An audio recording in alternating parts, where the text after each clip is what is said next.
All right, we are live, everybody. We're going to start our streaming coverage off of the election 2020 here on Be the Change.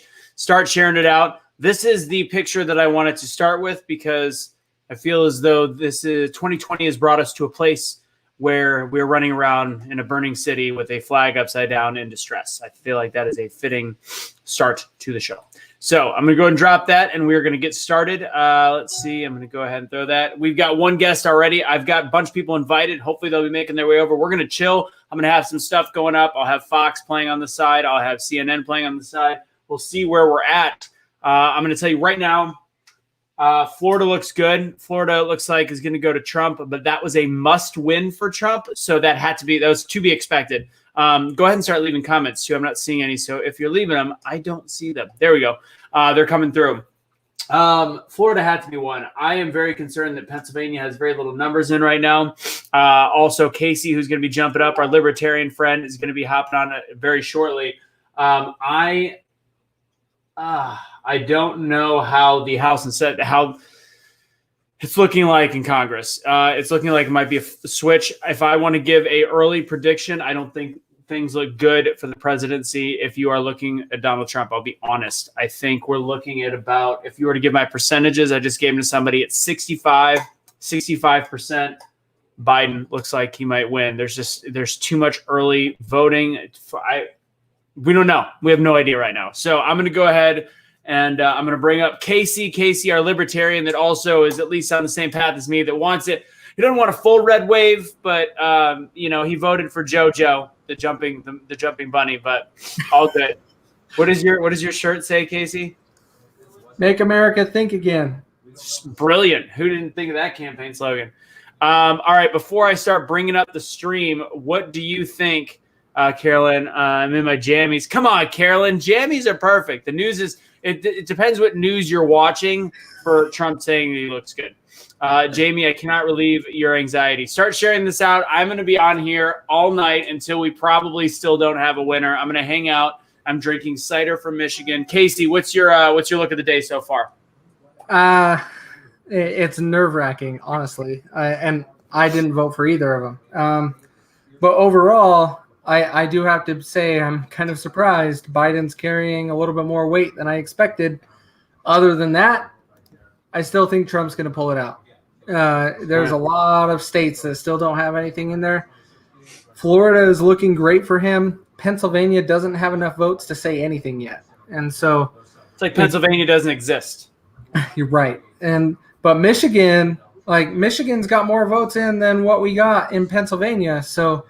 And Michigan is looking more promising for Trump. And so if we can keep going that direction, we're just going to see how it goes. I'm not a Trump fan in the perspective of voting. I want more than two choices. Overall, out of the two that we're going to have to choose from, because I know Joe Jorgensen's not going to win, I would prefer it to be a Trump. But my main focus is House and Senate, because that is where the power and the control sits. I do not want all three stages to be one side. Yeah, I agree. So my biggest fear, as Woody is eating something like usual, my biggest fear when the night started, honestly, is I think it looks heavy for a full blue. I don't think it'll go full red in the best case scenario. No. I think we can get one branch of Congress and the presidency is best. Yes, he took Florida. So if you're looking at Florida wasn't like a cool type state, like who's going to win it. Florida was a must-win for Trump, and Biden could still do okay without that. Right. Mathematically, that's how it works. California has so many. However, I said earlier, I think California is going to be a late, like if there's a late surprise, it could be that. I'm also terrified of Texas, as I said earlier. Casey, before I go to something, I saw something earlier because I was still talking about like seeing posts about how can you vote for a racist on Donald Trump. So somebody like threw up all the different things he's done for the black community. One of those, like black community and black people, like he dated a black woman. He he did all these, like there's like 25 things on there. And somebody's response was slave owners slept with their slaves. I get it. That's 1 out of 20, but can you it's not like that was it wasn't like somebody goes, he can't be racist. He dated a black woman. That wasn't like a 1-for-1 type thing. It's like lining 700. I don't think a slave owner would go, you know what? I want to make sure you get out of prison for a minor offense. So You can look at Ulysses S. Grant too. Like, he owned slaves, but he was the main contributor in getting rid of slavery. So how is that comparable? It's not. Right. And my bigger thing being the libertarian is, why do we have to go back and live something that none of us can control? Let's focus on what we can do now and in 2022 and 2024. How can we fix what we want to fix? We don't need to go back in history, tear down statues, burn down buildings. It's not productive. It's only productive. Now, if there is something that we need to look at from a discrimination standpoint, sure. But let's just take it within moderation, not obliterate all of history, because history repeats itself. And so we need to make sure that we take care of things. Absolutely. I'm starting to look. I'm going to go ahead and we're going to start sharing this out there. While we're at it, we're going to do – I feel like if I put CNN on the screen, everybody's going to freak out, so I'm not going to do that just yet. But right now, we're going to start with them. We're going to see what their coverage is saying and see how it might enrage some of our followers, because I'm going to find a good Fox stream at the same time. So I'm going to drop this one. And then, Casey, if you see it on the Be The Change page, go ahead and invite. I'm also going to take on a few people if you guys would like. Let's see. Let's do it. Better back Hispanic voters. All right, I'm going to drop this one. Stop sharing the screen. I'm going to share this one. All right, now don't be afraid. I'm going to throw CNN up for a little bit while I find a good Fox stream as well. So don't be terrified. I got CNN up over here. So if I had multiple TVs, I'd have them all up. But yeah, I'm going to throw that up. Again, if anybody wants to join, there'd be times where we're not talking. We're just going to chill out, watch different things. I might even throw on Louder with Crowder. He always has a really funny stream as well. So I got 4 screens going on here, and up here is Louder with Crowder. Like, he's fantastic. All right, I might throw his up there too. So right now we're going to go ahead and get started with this one. So many people are coming out under difficult circumstances to express themselves and be part of this election, and to have the president, sully the whole process by suggesting that it's all rigged. Now, the bottom line, and I'll stop here. The bottom line is, it is clear that a lot of Democrats voted by mail, and therefore the president would like to see some of those mail ballots discounted, because it improves his chances of winning by disqualifying qualified voters. That is not the way to win an election. One more thing too: the slower you go, the more accurate you can be. I've done a lot of election work or whatever. You want to have, you're going to have a Republican and you're going to have a Democrat looking over the shoulder of everybody. And the slower you go, the more you can make sure. If it's so nuts. If you were to rush, that's the way you cheat. Rush, because then you're not matching any signatures. By the way, sorry, I'm told the president just sent out a tweet that we should look at. Let's put it up on the screen. The Supreme Court decision on voting in Pennsylvania is a very dangerous one. It will allow rampant and unchecked cheating and will undermine our entire system of laws. It will also induce violence in the streets. But that's what he's doing. That is what he's doing. Oh, is that really what he's doing though? Really? No. Like, we're not boarding up. This is mind-boggling. We're not boarding up the downtown of cities so that just in case Trump voters want to go out and yell. I mean, we have there's no background of this unless you're going back to like the racist South in the 1950s. Like it's not going to happen. Like, this is ridiculous. They are protecting against the angry leftist mob from destroying cities. Let's be honest. Let's be just blatantly honest. Well, and you're correct, but very left, right? Like, I'm of course the weird one in the mix, always in the middle, but I don't see a Democrat wanting to do that. I see the far left wanting to cause chaos for anybody on the right, anyone. And that's where, really, you're just promoting BS that we can't be doing anymore. We have to support one another. We are united under one flag and one country. We got to endorse it and support it. Like, come on. Like, I just don't get that remark. It makes no sense. I have CNN on because you got to know the beast. You got to get angry first. You build up that anger by watching CNN for just a little bit to hear how ridiculous and fear-mongering they are. And to anybody that says that Fox News is fear-mongering, we're fear-mongering of concern of, I feel like, that mail-in ballots aren't good. Like, I feel like this has been untested. That's not fear-mongering. That's saying, logically, we've never done it before. This might be an issue. That's what it is. All right, we're gonna go to something else. Let's see what we got. I agree. I didn't trust mail-in. I did fill out my ballot. I did not mail it in. I dropped it off at my city hall down the street. I trusted that a lot more than the post office because let's be honest, human error can happen. And then there is also so much going on in this election. There is someone that wants to do harm. And we can't allow that to happen. Not that I'm saying it's going to. There's already evidence of it. But I would rather just drop it off at the city hall right in front of my, not even a half a mile down from my house. But I didn't vote to impact presidential elections. My votes, I voted for 4 different parties locally tonight. And so I'll be keeping an eye on that closely also. Yeah. I'm trying to find out what's live on Fox. Technically, I'm seeing something behind me, but that's not what I'm seeing on my screen, which means I'm going to have to log into my AT&T. Do you want Fox News or what do you need? Yeah, Fox News. I You want to throw it up on yours? Do you play it on VLC? On what? VLC, or how do you broadcast? I can play it if I need to. Let me see. Somebody just jumped on. Oh, Suni's in the house. We'll have you guys chat while I figure out what I'm doing. Okay. Suni! What is up? I had to What's hop going on on? really quick and say hi because I just Hi. saw I got the Go in invitation. and What out do all you guys night think whenever about you want to it? come in. What do you based on the day and the news we've got, where are you lying right now? I'm lying with Trump taking Florida because he's Yep. kicking ass in Florida.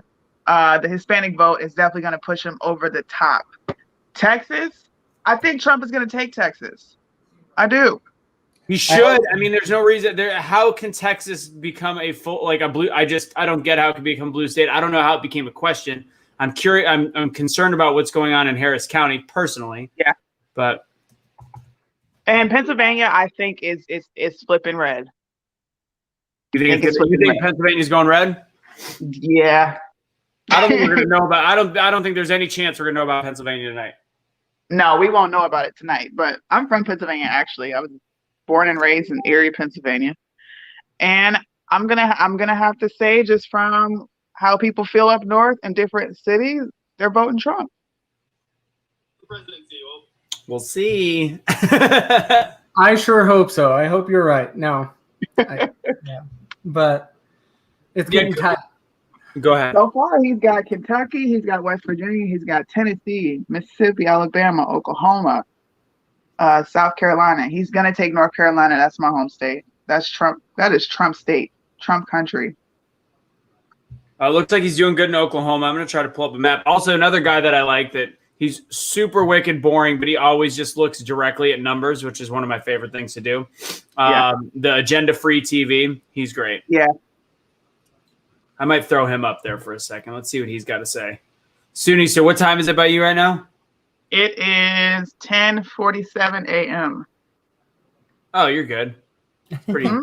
It's not your 6 a.m. usual. No, I'm good. Where are you located? I live overseas right now. I'm in Japan. In Japan. Nice. Yeah. That's awesome. I think it's Hi, pronounced. I didn't see the comments. Hi, everybody. I didn't see your comments. Hello. Yeah, everybody's saying hi. Saying hi, Suni. I'm gonna be in and out. Yeah, So, go. I'm just gonna leave it scroll. What's up? If we're not talking, that means I'm just gonna throw something up on the screen that one of the places we're watching. I think I'm gonna go to this Agenda Free TV next. Okay. He doesn't talk. You a lot. should use the New York Times maps and the Newsmax maps because they're really like on point with getting information out fast. Gotcha.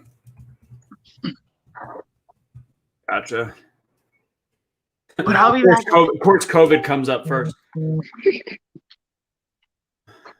Tracking live elections. There we go. Election day has arrived.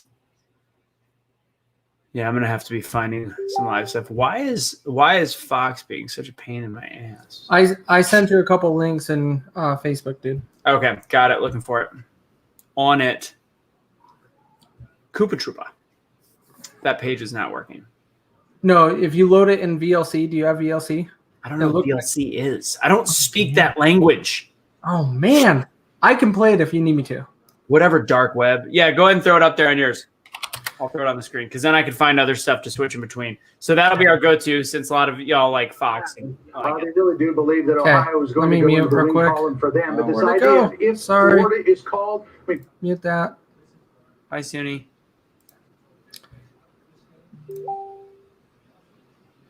Shelly, what was that in response to? Did he really what?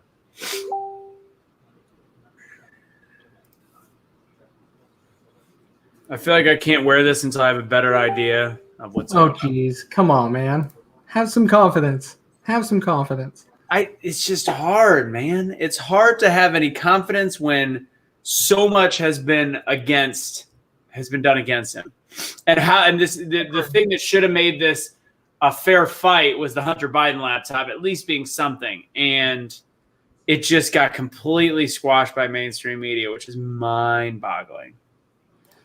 Okay, tell me if audio is working. I can't tell. HQ, it is very quiet, as you can see, because the I 300 can actually hear it in your background. So go ahead and hold on. Keep going. No, audio is not working.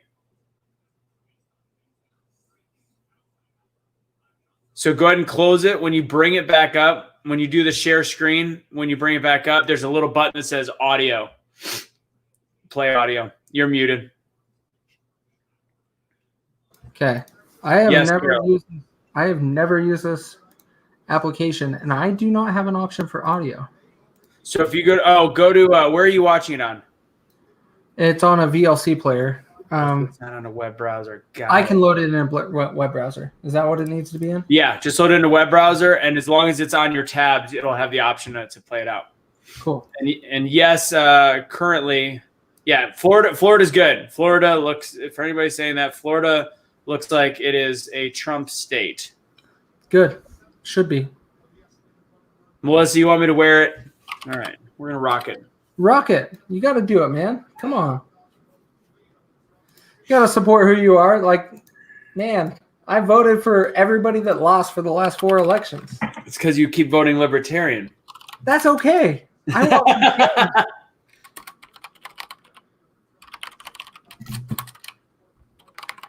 I just want some change is what I want.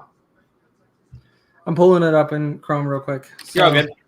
So we'll be good. I'm gonna throw agenda on real fast. I'm gonna throw this Go ahead. homeboy.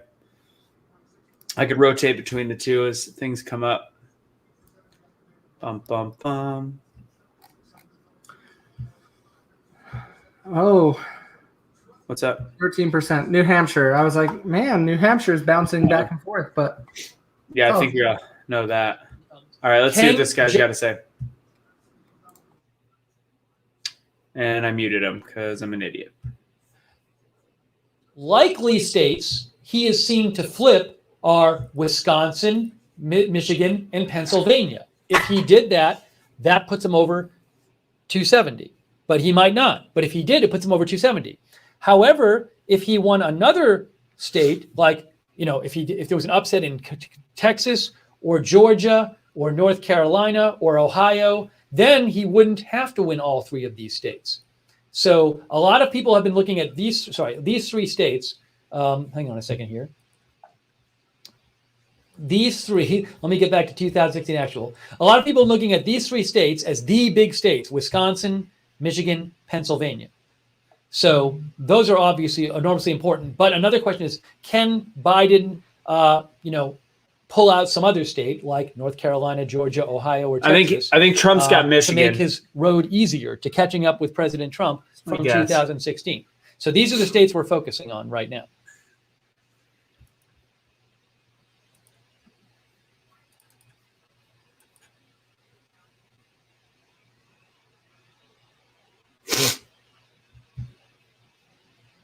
President Trump is projected to win Mississippi by Reuters. Not a surprise. They project Biden in Rhode Island. That's not a surprise. Ooh, let's see here.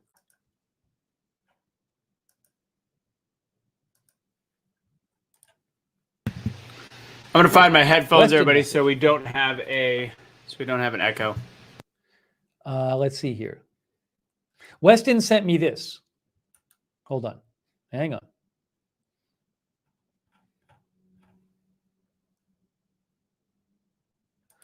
John McGurk, Weston sent me this.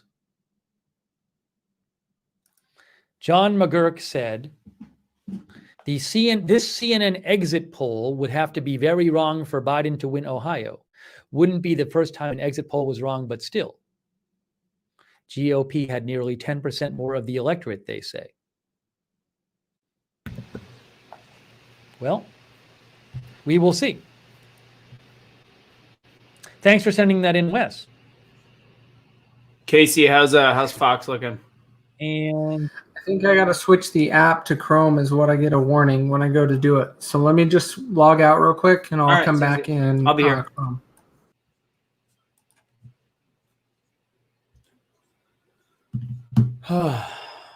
All right, I'm gonna look through some comments. If anybody has any questions, I'll see if I can research where we're at on different things. And here again, in case you missed it, Miami-Dade, it looks like President Trump's going to win in Florida, and maybe it looks like the big reason is Miami-Dade County. Hillary Clinton won Miami-Dade County by about 30 points. Joe Biden is winning it by 8 points, by less than 8 points. It's a huge county in a really big deal. That's crazy. A number of It's a analysts lot say of- that Cuban Americans It's a lot of minorities way in towards Miami-Dade, President Trump in this which election. shows you That's how a some big of the reason shift has happened. for Miami-Dade County being a big disappointment for Biden. It's okay. Hey, we're back. Yeah, they're at 93% in It's so Florida tough here. right You know, now. you look at Texas and you say, oh, 64% of the vote in, but that doesn't tell me much. You know, I want to know, you know, I don't know enough to look at this and know, you know, hey, you know, That's it says- actually like surprising. this says, That's surprising in Texas. This says Travis County. That looks like the early vote for, you know, maybe that's all of the early vote. Okay, I that's feel the a little day bit better for about Biden. Texas because that means a lot of the Unsurprisingly, rural areas Travis have, County, you know, still have that has yet to Austin, go. it goes way for Biden. So if you 90% zoom in on that a little But bit, you know, you'll I don't know. see Some of these are probably suburban counties, and I don't know how these will go. those will go blue. Close. Everything. It is yeah. so I think close. that's the early vote from Dallas County. That's not the day of vote. So Kansas, Missouri, so low. North Carolina already flipped. Wow. here's a little update here. If Did we North look at, Carolina get called? It's not called yet, though, right? North no, Carolina? it flipped. It's Biden's up by 200,000. 72% Oh, there we go. and Biden is winning by 5 points. Where is You this? can see North here. Carolina, yeah. Jeremy Peters from the New York Times says Republicans said earlier today that North Carolina was tight. Now, as results start to come in there, I'm not hearing much relief. It's still tighter than they'd like it to be. True story, Chris. Hi, Misty. So what will happen? I don't know what's going to happen. Oh yeah, We might end up having to wait several days for Pennsylvania Texas to would be figure a out who huge won issue. the election. The only way Trump could win with losing Texas would be if he does a clean sweep on the North or miraculously wins California, which Hang would on, be hang on one if that second. happens, I get to tell everybody that I'm the smartest man alive. Just so you know, Casey. Let's do this real Did Trump win Texas in 2016? He did. Oh yeah. Yeah. There has been I don't know. I honestly don't know the last time Texas has gone blue in a presidential election. Maybe. Wes says at 72% of the vote in, Maybe Biden's Clinton? I already don't at know. I doubt it, 22.2 though. million votes compared to Clinton at 2.1 million votes in Ohio. Heckman, what North up? Carolina. Heckman, which way is Minnesota going to go? Well, now North Carolina is going to have a bigger turnout than 2016 because the early vote there was in the 90s. North Carolina's Yeah, going I to think have the early vote there in North everybody. Carolina This was is around we've already had 95% the same amount of 2016 voters. vote. Angie said, "Let's go Broncos." There you go. There you go. Burgess Everett says in Texas, John Cornyn, Republican senator, is running way ahead of This is Trump. where you find it here. Here, let me try to Yeah, we log haven't been in talking my much about the AT&T. Senate. Hold on. You know, Well, we I heard the can- I numbers can weren't turn on great Greg. See if this for audio. Cal Let Cunningham in North Carolina. me see what the notes say here. Let's see. Share screen. As soon as I get settled, Cal guy. Cunningham is winning in North Carolina. As long as I get settled, I will try and do my best to start answering some questions and look things up if we need it. Here, Right let's see if now. I can. By I think I'm 4.5 getting. points. I think I'm So it getting looks Fox like right Cal now. Cunningham, I think I found it. The Democratic senatorial candidate, is about a point behind Biden.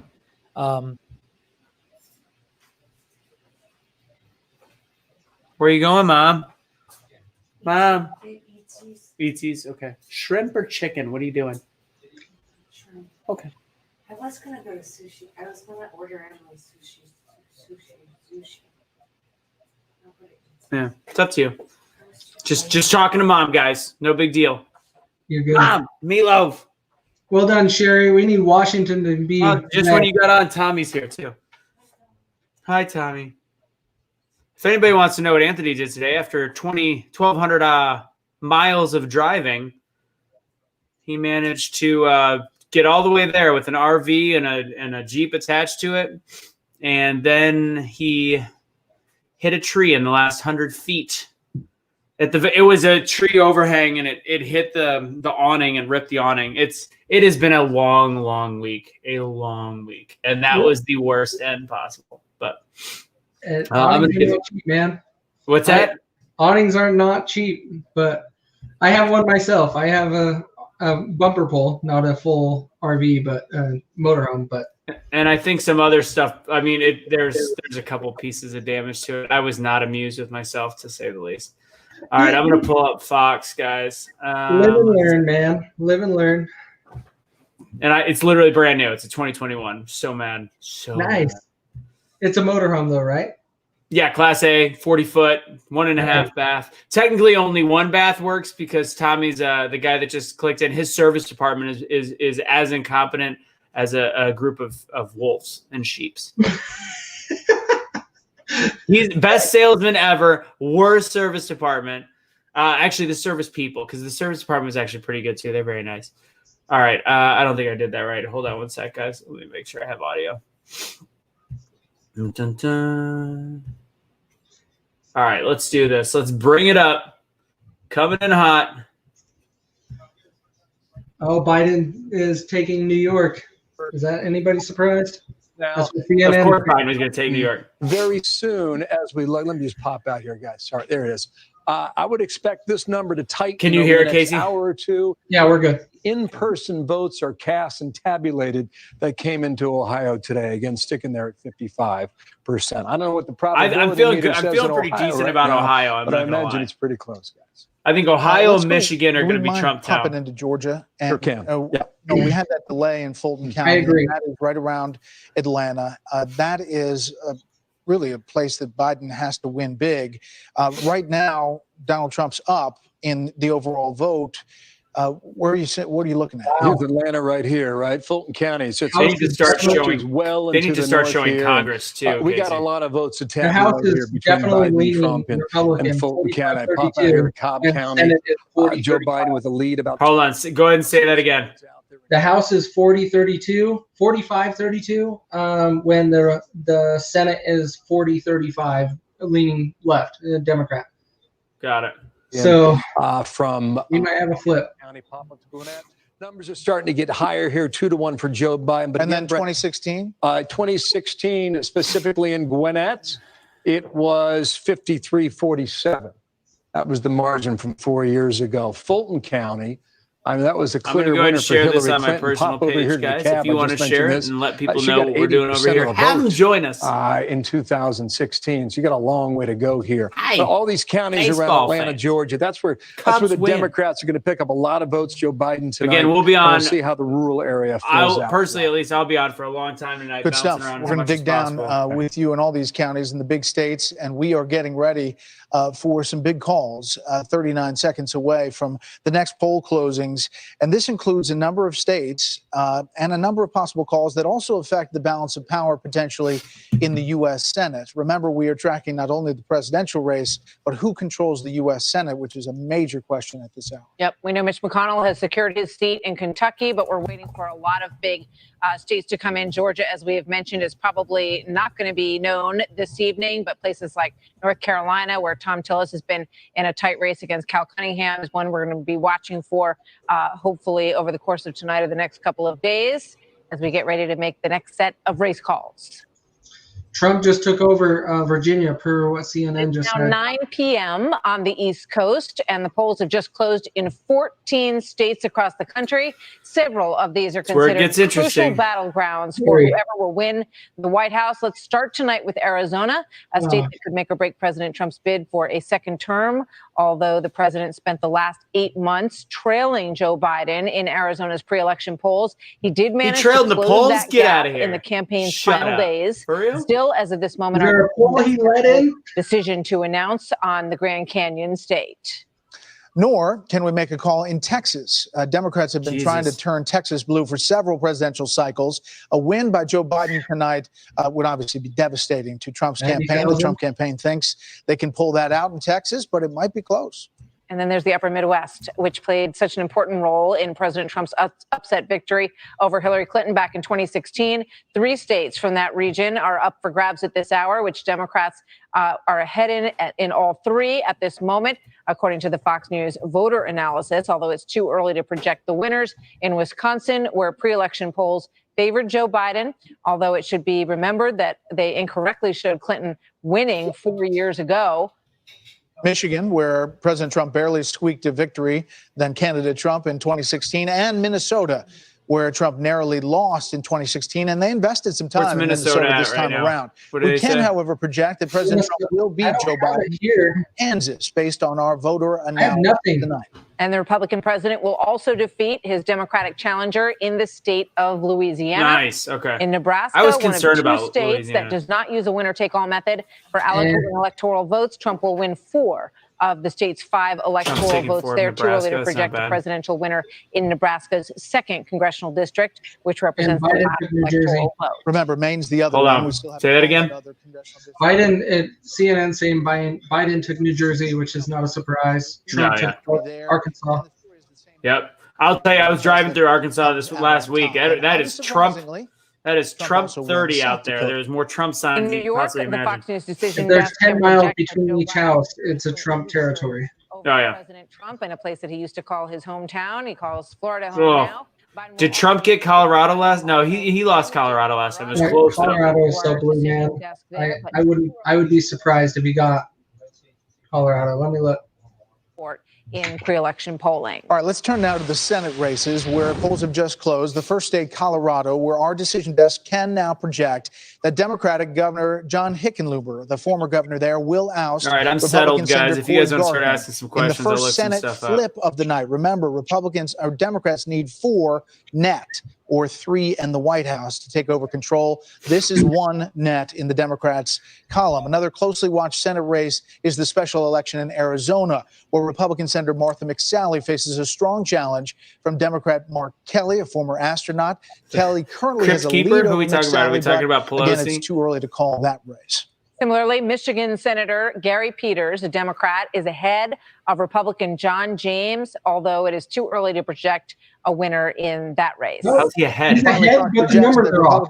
That can't be right. Senate seats I've been in and Michigan last Wyoming. week. John James is a beast. Made it I through that love one. that. Yeah, dude. that's a long Here's the deal. list. I We've got think a lot of information I'm in gonna- there. I'm gonna lower it. Yeah, obviously some of those races President Trump has I spent a lot of think- time on. In Michigan, I actually think that he is John James is actually he's fine with losing and hoping Trump wins because he's going to have a really great seat in the cabinet because him and Trump were like BFFs and James is a fucking beast. Yeah. Great. He ran his campaign great in a How place that's Michigan just hard and to the win. presidential race fares there Impossible could to win. affect that Senate race. What's that? Very Yeah, it's closely. impossible to Let's win. just talk for a second. But Trump did Cory lose in Gardner 2016 to losing John Hillary by Hickenlooper, 5%. Chris. Approximate. Gardner was And one of the where? most vulnerable Colorado. Sorry. senators out there. Thanks. But Colorado is Gary purple, Johnson leaning blue. got 5% of the vote in Colorado. Why can't we get that across the rest of the country? Please. Cross-up Please. races, but there were 2 It's probably not going to happen, likely honey. to flip. Hey, One was hey, Alabama. we Doug have a Jones chance. Tommy Tuberville. And interestingly enough, we haven't called that. Everybody thought that was likely to go to the GOP. We haven't called What it are we yet. talking Not to about? say it won't happen. Oh, And then Hickenlooper. the other one was sort of leaning Democrat, was the incumbent Republican Cory Gardner in Colorado against the former governor, 2-time mayor of Denver, two-time governor of Colorado, failed presidential candidate in this cycle, John Hickenlooper. So assuming that Doug Jones does lose, we're exactly where we were at the beginning of the night, which is a 53-47 majority for the Republicans. They need to pick up 3 more seats, flip 3 more. If anybody just joining us, I just shared to a couple pages. So that you'd have Kamala Harris share it out as the tiebreaker. Send it to your friends. We'll just be hanging out to take over the Senate. If any liberals come on, I would love to have just bring you on. We can talk about what you're thinking. They're waving the white flag of defeat in Florida. Connie, I don't know what's going on in Texas. I was terrified going into the day about Texas. Texas is a game changer state. Americans, they unfortunately. Think the president's socialism, Democrats, Biden. Allegation. Nicole, it always looks this way. There's always a crap ton of red because the rural areas fill out the country. But what matters is the Hispanic community. Big ones like Texas, New York, which was going to go by California. Bill Hemmer talked about around Columbus. They say in Cincinnati they're overperforming. Missy, where are you talking about? If you mention his name, as in the debate, we have to bring him in. Bill Hemmer.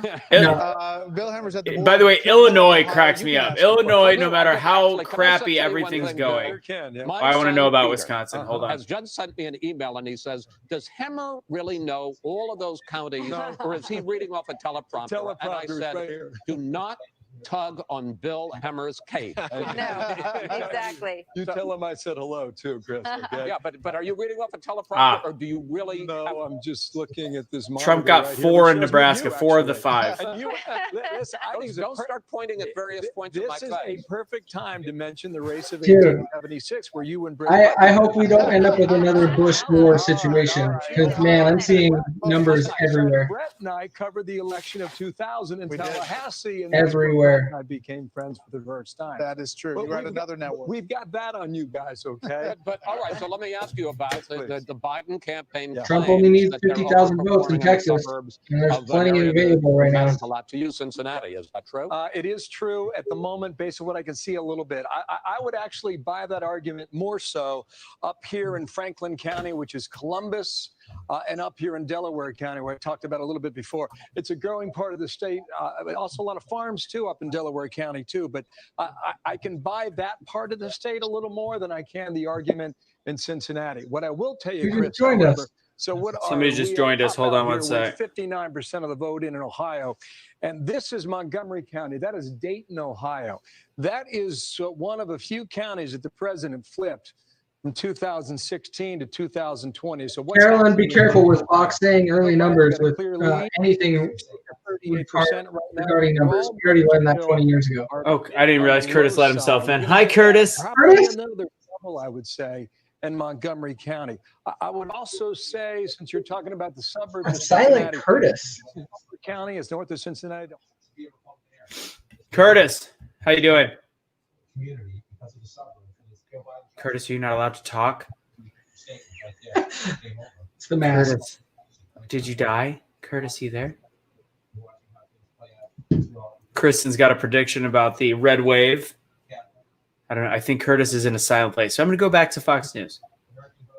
Curtis is going for Joe Right Jordan. now, big would have to go to him. So I can buy that argument a little bit, Chris, I think. But so much of come on. So much of this, 41% of the vote, is yet to be. All right, Juan, Dan and Brett, you're in the game here with Bill. So he's in. Go ahead. You're going I don't want to ask Bill a question, but I do want to point. What were you saying, Casey? Senate just tightened up 40 to 38 right now. I heard he was in trouble. It's good. You know, we kind of knew that Colorado's trended blue for some time now. But listen to this number. In the state of Colorado, men versus women in the vote. Biden won the men vote 49 to 47. But listen to this number with women: 61-36. Biden over Trump. Now, it's pretty hard for an incumbent Republican running with a guy at the top of the ticket who gets crushed that badly by the majority gender in our country to win re-election, and he didn't. So who else has a question for Bill Hemmer at the board? It's Ask Bill. Shelley will be joining later. Peter's not here. He doesn't get to play. Juan, what about it? Peter can text me too, by the way. Okay, I'll do that. Yeah, we'll get you on the hotline. The thing is about the Cory Gardner too is that he was the most bipartisan member there. And as you look across these states, if a Republican is going to lose, and you're looking at, you think there's going to be wholesale change. I don't really think so. John Hickenlooper was a governor of Colorado, and I know Colorado is more of a reliably blue state now for Democrats, but it's still fairly moderate. And so there's that. I guess, Bill, one of the things that I was wondering is, like in Colorado, how much, we're talking about the suburban vote a lot. Yeah. And I don't know if we can see that on Can't the really map see there. it just yet. It really hasn't filled in just yet there, Dean. Well, that's a terrible question then. That's okay. I'll do better next time. How about North Carolina, like Charlotte, Mecklenburg, all that I think this is really interesting, guys. You have about 22% of the votes still to be tallied here. Joe Biden's sitting in a pretty good spot at the moment. You mentioned Mecklenburg. This is Charlotte right here on the map. He's got a 2-to-1 lead right now. Fast math tells me about 500,000, about 500,000 votes there. So that's about the mark where we were last time around 2016. Curtis, can Just you hold talk on to or these not? percentages and watch where we are now. If not, So you're at 68.4%, I'll leave you. If a little not, better than I'll Hillary mute this a Clinton did 4 years ago. But in a race, in a state that was decided 4 years ago by, what was it, 3.5 points? Perhaps that makes a difference here in 2020. Just pop in here one more moment. This is Wake County, something to keep an eye on. Heavily Democratic. You get a lot of votes out there. Over here in Raleigh as well, you're going to get a lot of votes there. He's up at 80%, but still some votes outstanding, as we can see from 2016. Well, Hillary Clinton met the number at 81,000 as well. So about 200,000 in Raleigh total votes from 4 years ago. Still have about 35,000 votes outstanding in 2020. Joe Biden's right at the mark where she was 4 years ago. Pop down here. I mentioned this when we came on the air a couple hours ago. This is Robeson County, one of 6 counties that President Trump flipped from Barack Obama from 2016. Curtis, Connie's So this asking if county you need here is rescue. largely Blink rural, twice and if it's you're white, if and you the need president's help. got 58% of the vote. Pretty good number there in that county. From 2016, he was at 52.5. So what's going on out there? Is the rural vote starting to come in? Is it starting to materialize? Remember, we were I don't told, think it's gonna happen and in we North were Carolina. warned to tell our viewers, and we'll remind them yet again. Close, man. Early on in the night, the numbers were going to skew blue. Casey, And then the Stephanie's got a in-person votes would question come for in you. In places Are you like wearing North blue because you Carolina, think Biden will in win, or places because like you want him Georgia to? and Florida, Nope. that seems to be a bit of the All the pattern cause we're seeing. confusion. All the cause confusion. See, Biden won't win.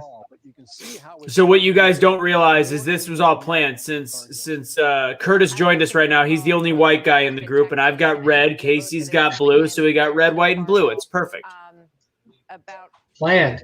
Joe Biden, 48%, 48.5%. I disagree on Florida. I'm personally thinking, based on the math that I'm seeing that they're putting up there, that Florida is going to beat Trump.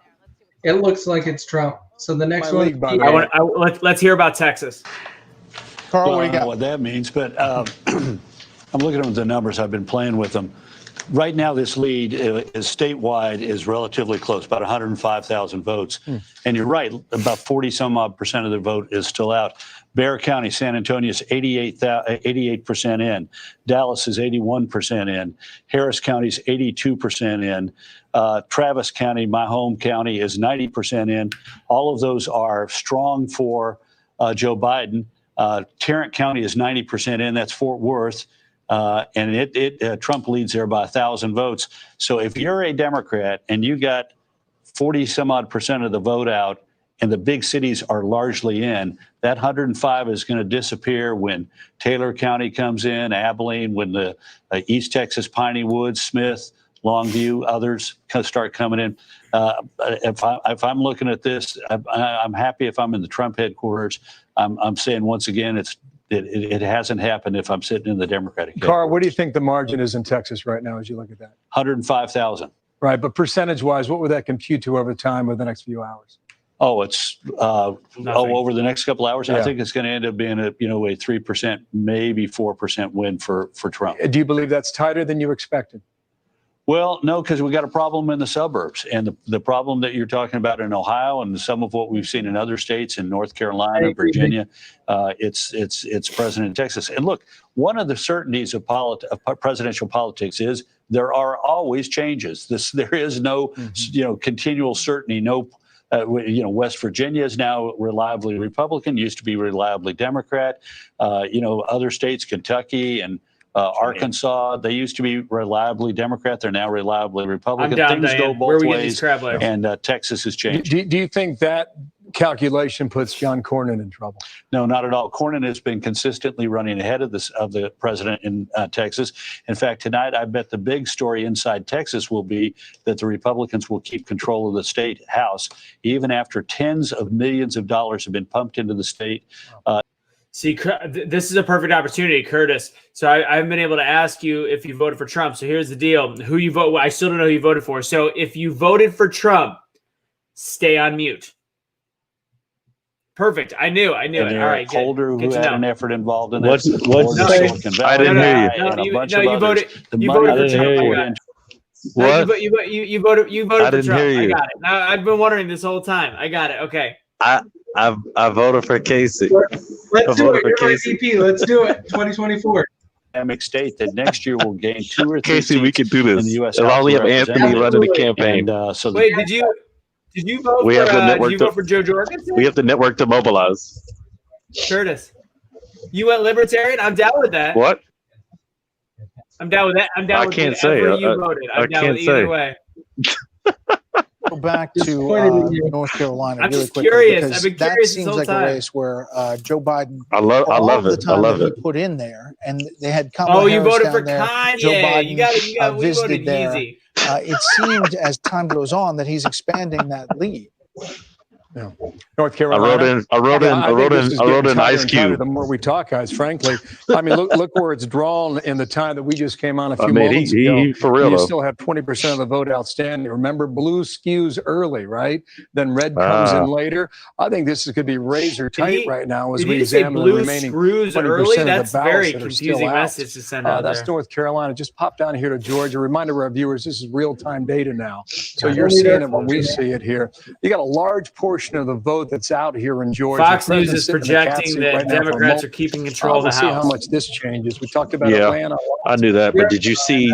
Atlanta had Just a moment 4 hour ago, really, the numbers 4 hour delay. What do you Yeah, because there was a power outage on Power. No, pipe burst pipe burst. Yeah. at the brand new arena. Yeah. Oh, look at what those Trump supporters are doing. They're vandalizing by breaking water mains and stuff. I knew they were going to terrorize the country. Those damn Republicans. What are you going to do with them? Who said Virginia was called too soon? I did. Fox News called it for Biden. I told him it was. I knew it wasn't going to go Biden. in-person voting today? Man. You can't say Virginia right now. But it's House still looks possible. very strong Republican, being 56-39. Senate is not changed. 40 Democrat, 38 Republican. Can now project that Democrats will retain control of the House of Representatives and expand What? their majority by at least. No way. What? That's a major boost. Fox News just said Democrats retain House control. I know. I just said that. Yeah, we said that. We knew that. There's no way they weren't going to. I'm seeing All different. right, we got our It's the Senate. favorite we got our favorite Democrat in the House. Favorite male Democrat in the House. Jay here? Jay is here. Yeah.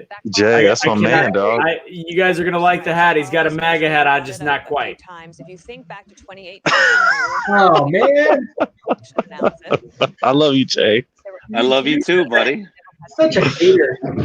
A hater. Hey, let him. It's freedom of speech. Let him express what he wants, because we all know Ronald Reagan had that first. they wanted her to be much more. I'm gonna pull this off for a second. Hold on. When it came to a second. Sorry, that's marketing. All right, Jay. What have you been? What do you think so far? What do you got there? Okay, so if anybody doesn't know Jay yet, Jay is our very fun liberal friend that disagrees with us, but actually can have a rational conversation. Round of applause for Jay. Facts. Only the I facts. can't clap. I'm on the train. There you go. Backs it up. All right, Jay. What are you thinking so far? I mean, if you're a Biden fan, and you got to be cautiously optimistic right now. Cautiously, very lowercase c, very lowercase c. I've kind of been flipping around through the different networks. Surprisingly, I was on CNN, MSNBC, and Fox, and everyone's being pretty calm. I'm sure. I don't know if that's your experience as well. No one's being alarmist, and it doesn't appear like anyone's calling anything too early. Virginia Florida just got called too early, apparently. Oh, really? Who called it? Fox News called it too early. Fox News called it too early. CNN didn't call it. They called it for Biden, and right now it's back to undecided. It's back to undecided. Almost could be Trump, which would be huge. Interesting. So I'll eat my words there. Well, I missed that. Apparently, I'm up on my roof right now. I had to get away from the TV to do this, or else I wouldn't pay attention to you guys. No, that's not a bad mistake though. A big mistake would be Texas. Big mistake would be, really Texas, Michigan. That'd be a big mistake if they made that mistake. What's happening with Ohio right now? It was really close. I think Ohio's looking good for Trump right now. Yeah, there's not a lot of reporting outside of Columbus or Cleveland, though, it looks like. So it's hard, really, I don't know. In my opinion, it's kind of hard to tell. Like, it looks like just the major urban areas, and that's kind of it so far. Yeah, which makes sense. We know right? that's Democratic. Yeah, for sure. All right. For sure. So if you're to predict, Jay, and then I'll bring back the news shortly. What's your percentages right now that it's going to go Biden? What's your percentages that it's going to go Trump? 65-35 Biden tonight. I think if it goes Trump, it's not going to be tonight. I don't see how Trump can win tonight. The Biden campaign said that under no circumstances would they call the night. So sure. That if you're a betting man, I would go with that if I were you. Sure. In terms of the networks. I'm actually, when this all started today, and I've gone back and forth over the last several months. Each way, I've gone heavy Trump, heavy Biden, heavy. I just gone back and forth. I was this morning. The fact that the Hunter Biden scandal made no traction and had no real impact on the election, which is mind-boggling, zero, which to me is wrong. To me, that's wrong that it didn't at least have some effects. But I was 65-35 when we started. I will say, based on some of what I'm seeing in Ohio, Texas is looking better. I'm going to go back to about 60-40, maybe even 55-45. I got to start going back over the numbers, but I started the day with you at 65-35. Biden, what do you got, Casey? I'm an optimist. Honestly, I still think I'm going to hold out. I think Trump can pull it out. What's your percentage? What's your percentage thinking that Trump would win? What's your probability? It's going to be close. It's probably going to be under 55-45 for Trump. But I still got to hold out a little bit because I need George Jorgensen to get 5% of the vote so we can be relevant in future elections. So I'm going to be cautious there within a few percentage points because she's not going to make a big dent, but 5% is going to be a big deal for me. Yeah, I feel you. They're asking about your mask, Curtis. I know you can't really talk much, but what's your percentage? What's your percentages right now? Yeah, I'm currently in Pennsylvania. I wanted to be here for a little bit to, be some live, give a little something to be the Change Network. Do some exit polling. Talk to all the people on the train. Yeah, I'm good. Cash would do it. Cash would do it. All day. He can. Cash Money Kelly. I do. I mean, honestly, looking at it, if Georgia doesn't go blue, which it does have a really good chance when they bring in. Hello? Can you hear me? Yeah. If it doesn't, then I think Trump will pull it 55-45. If they go blue, then it's over. Because if Georgia goes blue, it's legit. Like, what the heck? And it's actually went up one vote. It's 16 votes. It used to be 15. So more people are in Georgia. And one thing I will say, I was talking with a mayor of a city in Georgia. He was telling me how people are spreading out in Georgia. And moving to the suburbs. And so now you're seeing a lot of suburbs that potentially have a chance to turn blue if they vote blue, first of all, and second of all, he said that's something that is a big thing future, because if they limit how many people leave the city to the suburbs, then potentially they could control again how the counties go out. So that's something I was looking at, which makes a lot of sense. So it's kind of crazy. Popular vote though, it's really close. It's going to be probably too early. Yeah, it is. It's way too early because California has it. California's got so many votes, but again, I think California's going to be a surprise. I don't know. California has a lot of Trump voters. People sleep on California. It's a lot of Trump voters. It's always been so drastically Democrat because it's at the end of the night, most of the Republican votes don't matter at that point. So a lot of them don't vote. So a lot of them this year they are voting. So I'm super curious to see what happens in California. Yeah, I mean, Trump might get a larger percentage of the popular vote in California. I mean, I don't think no one here is saying that California is going to turn red, right? I mean, I think we're no. No, but Not I'm at saying all. there's a Not chance. even close. I'm saying I'm going with a 5% chance that something crazy happens, but I do think it'll be within the 50. Well, I think there'll be some Joe Jorgensen voters, but I think there'll be a spread of 6 percentage points or less. So hang on, I'm going to remind everybody it's 2020. Anything is possible. We had crazy stuff all year long, so don't throw California out yet. Just so everybody knows. Can anybody see me? Because my mic is. Can see you. You're good. You're good. I cannot switch my screens right now. There we go. All right. I'm going to bring back Fox real quick. Is anyone else trying PBS's coverage this evening? Anyone trying to what? PBS, their coverage. TBS, like TBS. No, PBS, Public Broadcasting System. I've not. I'm going to go and see if they have anything online. Give me a sec. It's refreshing. Within the last hour or so, they have seen I this just race got down to out. less than 2%. Say that again. What was that? What was that, Jay? I just got here. I just got off the train. Here we go. Exit polls. Curtis Let's go. just came out. I heard Curtis just came out. That's what I heard. No, came out the train. I don't know. That's all I heard, man. Wait, Curtis came out on the train? Good for you, buddy. Hey, no matter what happens on the Supreme Court, the election, I will fight for your right, all right? My favorite thing about this joke is that Curtis won't do any exit polls on the train, but he'll announce to people his sexual orientation. Right. Hey, what's wrong with that? Hey, nothing. You do you, boo-boo. I'm coming for you, Jay. Here I come. I mean, I'm ready and waiting, buddy. I'm ready. You know where to find me. Hey, I like when kids sit on my lap. What? Hey, I mean, if we're gonna go both ways, I like with my daughter. No, he said I would marry my daughter. There's a huge there. I don't get how people compare the two speaking because Biden. Okay, Jay, I gotta ask you because we haven't talked in a bit. Trump has killed it the last week, and he's been doing stand-up comedy for like 5 damn things a day, and Biden has been unable to complete sentences. I need your honest feedback as a liberal, as a Democrat. How do you actually see that? Because that looked ridiculous to me. I mean, look, I the Biden piece of it's more important to me than the Trump piece is. I mean, I don't disagree with you about Trump. I mean, it doesn't really matter. I mean, we're sort of past the point where how Trump's behaving over the last 5 days makes a difference. You know what I mean? But I don't think we're past the point of realizing how much it matters the way Biden's been behaving the last couple of days. I don't know. I mean, we discount the fact that the man has a stutter. He's obviously, lost his fastball. I don't think anybody would dispute that. But I mean, I think prognostications of his complete demise are overrated. I don't think he's as sharp as Trump, but I prefer his policies and I prefer his demeanor. And I mean, that's at the end of the day, that's what drives my vote. That's a good idea.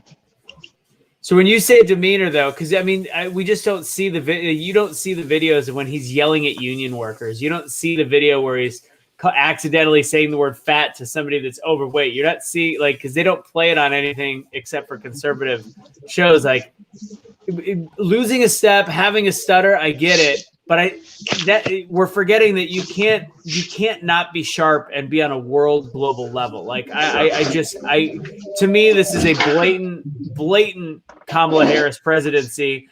Or 25th Amendment and being invoked, which is, again, another thing that boggles my mind that makes it so close. People know that they're not even voting for Biden at this point on several different levels. Well, I mean, I think you raise an interesting point. Well, first of all, I can get back to his gaffes. The important thing you said was accidental. Biden's gaffes do seem accidental, whereas Trump's gaffes seem intentional. So that's for starters.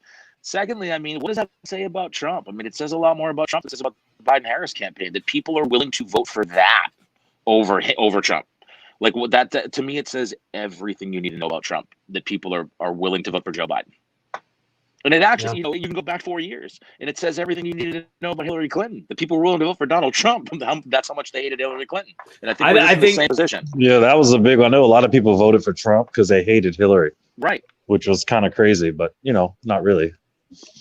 But I think a that lot was their of people, two choices. I think it was the conservative version of voting for when the Democrats went so hardcore for Obama. They wanted to try something out. They wanted to try something new. So I don't think it was.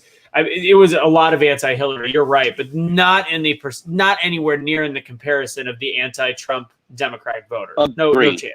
Agreed. And look, true. I think a large percentage of people who went to the polls today, other days, held their nose when they were there. I know I did.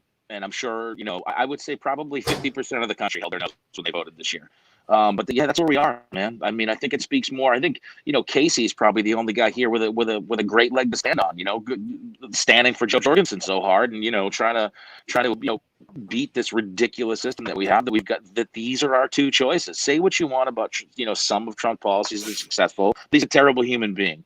Say what you want about Biden's, proposed policies. If you think they're great or they're terrible, he's probably a better human being, but maybe not the fittest for that office. And I mean, wait, you're telling me Biden has policies? They're very, very, very obvious on his website. You can find them. No, they're huge. If you do the math, if you do the math on his policies, it's an impossibility for that to be sustainable on any governmental level. It's literally, I relate the Biden campaign to, and I've said this before, I relate the Biden campaign to the 8th grade kid running for student council president, telling kids that all these things are possible, soda machines in every room, pizza every day at the thing. It's all well and good. Everybody's like, don't you want that? And I go, absolutely, but I'm a fucking pragmatist, and I know that that's impossible. I think that's modern politics. I mean, hey, Mexico's going to pay for the wall, right? It's the same thing. It's the same thing.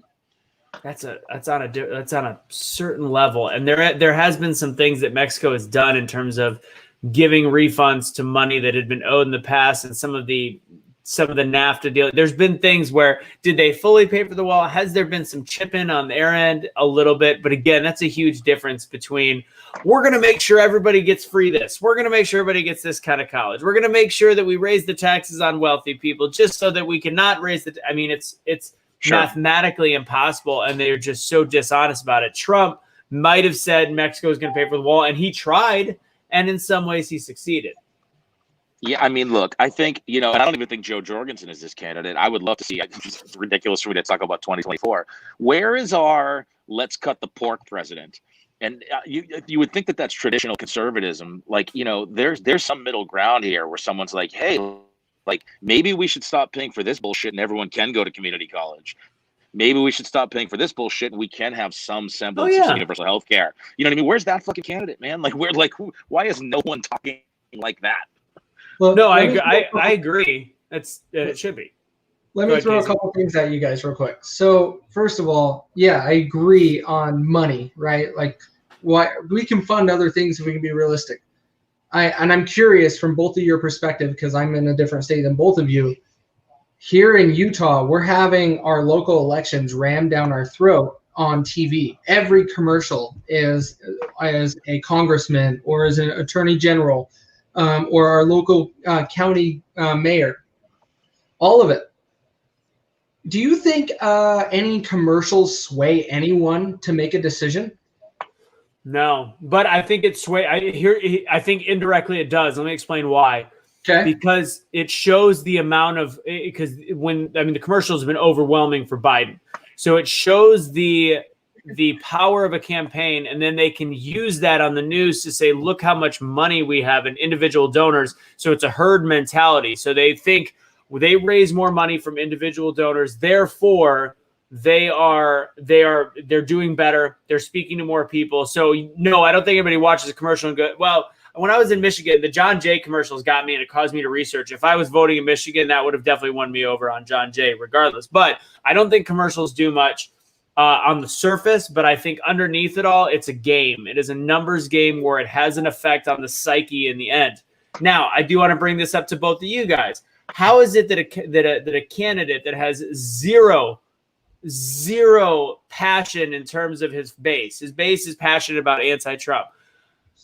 How does Biden come away with so many hundreds of millions of dollars in campaign money? And if the fact that nobody has brought up the fact that Act Blue gets to separate it their own way, it's a crime. So do you really, Jay and Casey, do you really think that Biden raised all those hundreds of millions of dollars with individual donors that wanted directly to him?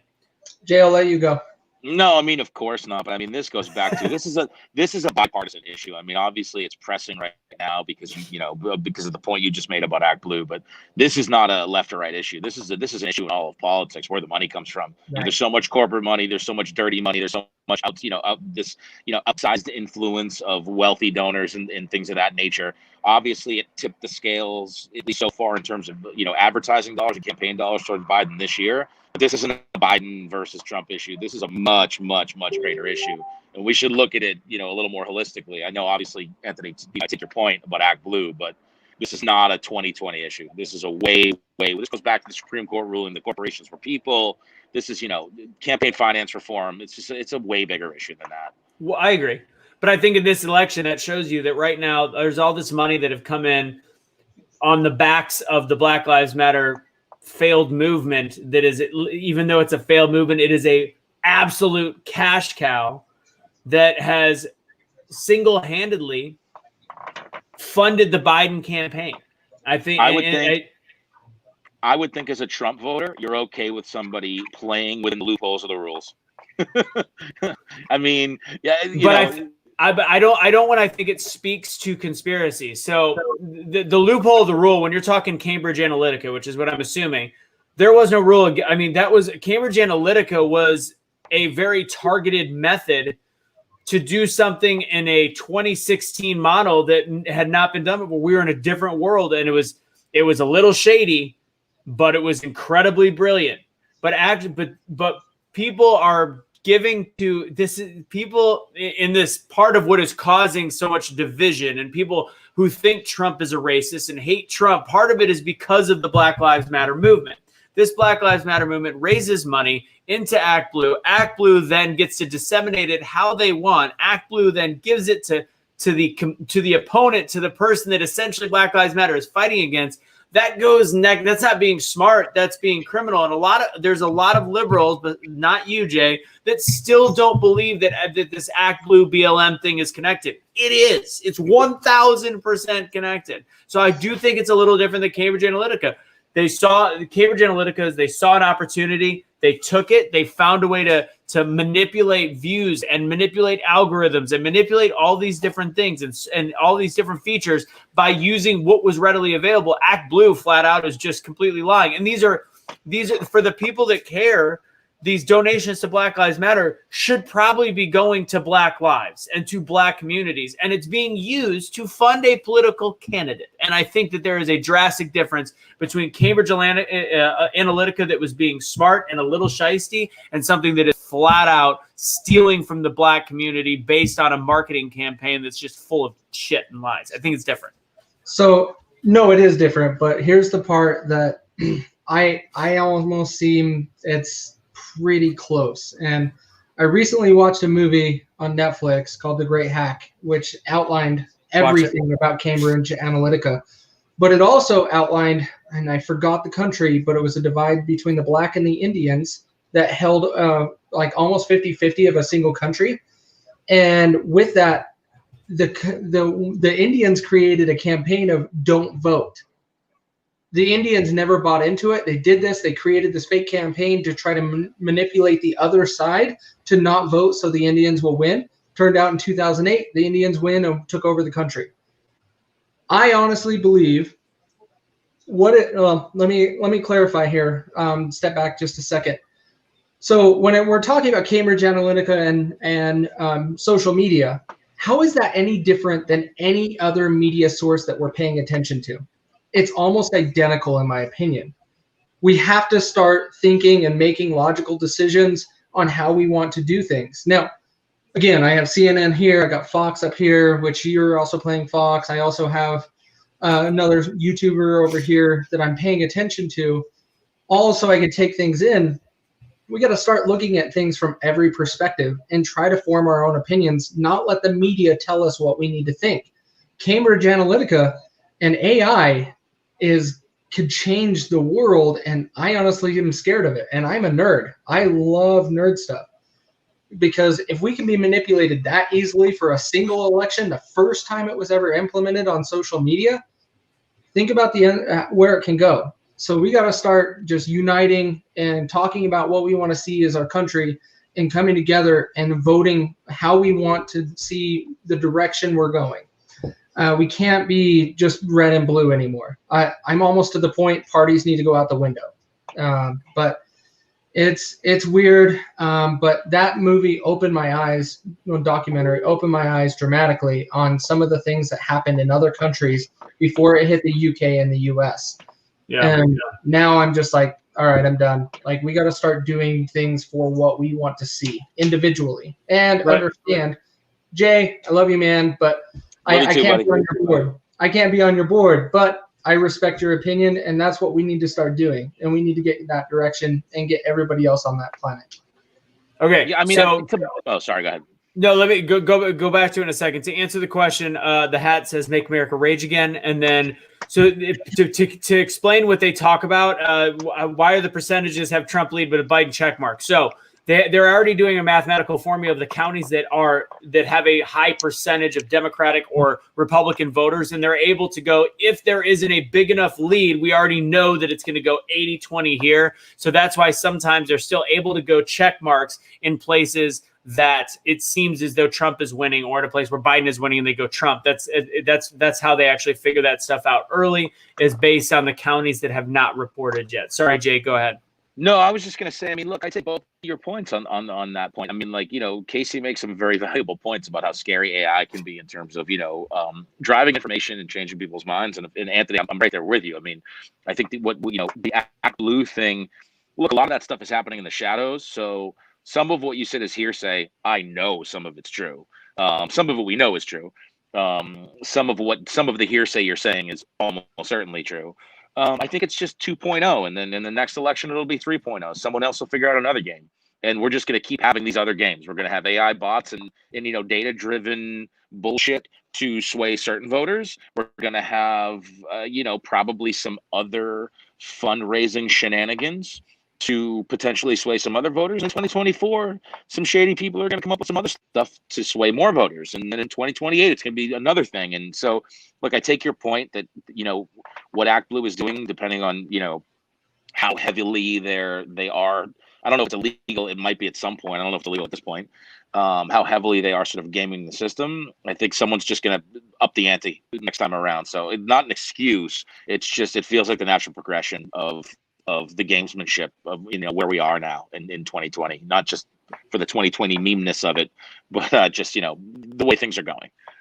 Yeah, I think I agree. I think there's a certain difference, and I think it's a lot like there's certain things that can't be compared. Cambridge Analytica did it till somebody said it wasn't illegal type situation, whereas you're looking at a whole new wave of censorship. And Jay, you and I have talked about this. Is it censorship by the way we say it? No, because it is a public or a private company, but it has public stock. It has become a monopoly on information. And you look at Jelani, I invited him on the show. He might come on at one point tonight. Like, he can't, as a black conservative, he posted, I met some Proud Boys the other day. I thought they were going to be really mean to me. Turns out they were great. Didn't even know they were Proud Boys until they put on armor and grabbed their guns. And it was flagged by Facebook. Like, it's to me, Trump is fighting against the impossibility for proper information. And even somebody as intelligent as you, Jay, you think very negatively about Donald Trump. And extremely negatively. And you think extremely negatively. And honestly, no matter what different sources you're getting 80% of the media that you see, and you probably don't watch a lot of Fox News, you're getting a bunch, and probably know Blaze and probably know things like this. You are only getting the snippets of why to hate him. And I think that is why I was nervous today, thinking it's very difficult for Trump to win, because you're only getting fed a side that is so shock and awe on how terrible of a human being he is. And I personally, I think it's incredibly far from the truth, but it's also fighting against us. You don't get to see all these black conservatives. You don't get to see the Latino mob coming after saying Trump is who our guy is. We don't get to see all the issues with the Vietnamese Americans that are 100% in Trump's camp because of what Biden did to Vietnam and the Vietnamese in the 70s that nobody pays attention to. There's only one piece of information being fed to the general public, 80% of them, and it has created the division we look at, and it has not only created the division but created the hate for Trump. And the fact that Trump can make this close or possibly win is unbelievable to me. I think you're overstating the point by saying it's created the division. I think Trump has done a pretty damn good job of creating some division himself. I mean, let's be honest. How? I mean, do we need to rewind 4 years and just go over every fucked up thing he said for the last 4 years? I mean, he's created some division himself. Are we taking a 30-second snippet of a 2-hour speech, or are we actually looking at the context? I don't think the ability for the media to take everything so far out of context is just dangerous. I mean, listen, I don't agree that there's a dangerous component to taking things out of context. But I mean, like, it's kind of a non-starter to say that Trump has not created any division. I'm not saying the left hasn't created any division either. I'm not exonerating the left. But I mean, let's be realistic. Like, Trump is not a uniter. He's a divider. Like, he's the first president in my lifetime to only pretend he's president to his base. He doesn't give a shit about anyone who doesn't vote for him. He just doesn't. That's the guy that said. But that's the guy that knows that black people didn't vote for him, and he's been signing in the First Step Act. He's been signing in the HBCUs extra regular money for a decade. Sure. He's been doing all these things. The Black America has started to vote for him this election. He said, "What do you guys have to lose? Vote for me. Give it a shot. You've been treated like shit forever." So technically that's not his base. It's not his base. Oh, listen, I agree, but like the same way that you're saying he's not a divider, you're cherry picking things. And listen, I don't disagree with everything. You just cherry pick. That's what I'm saying. We're both doing it. We're both cherry picking.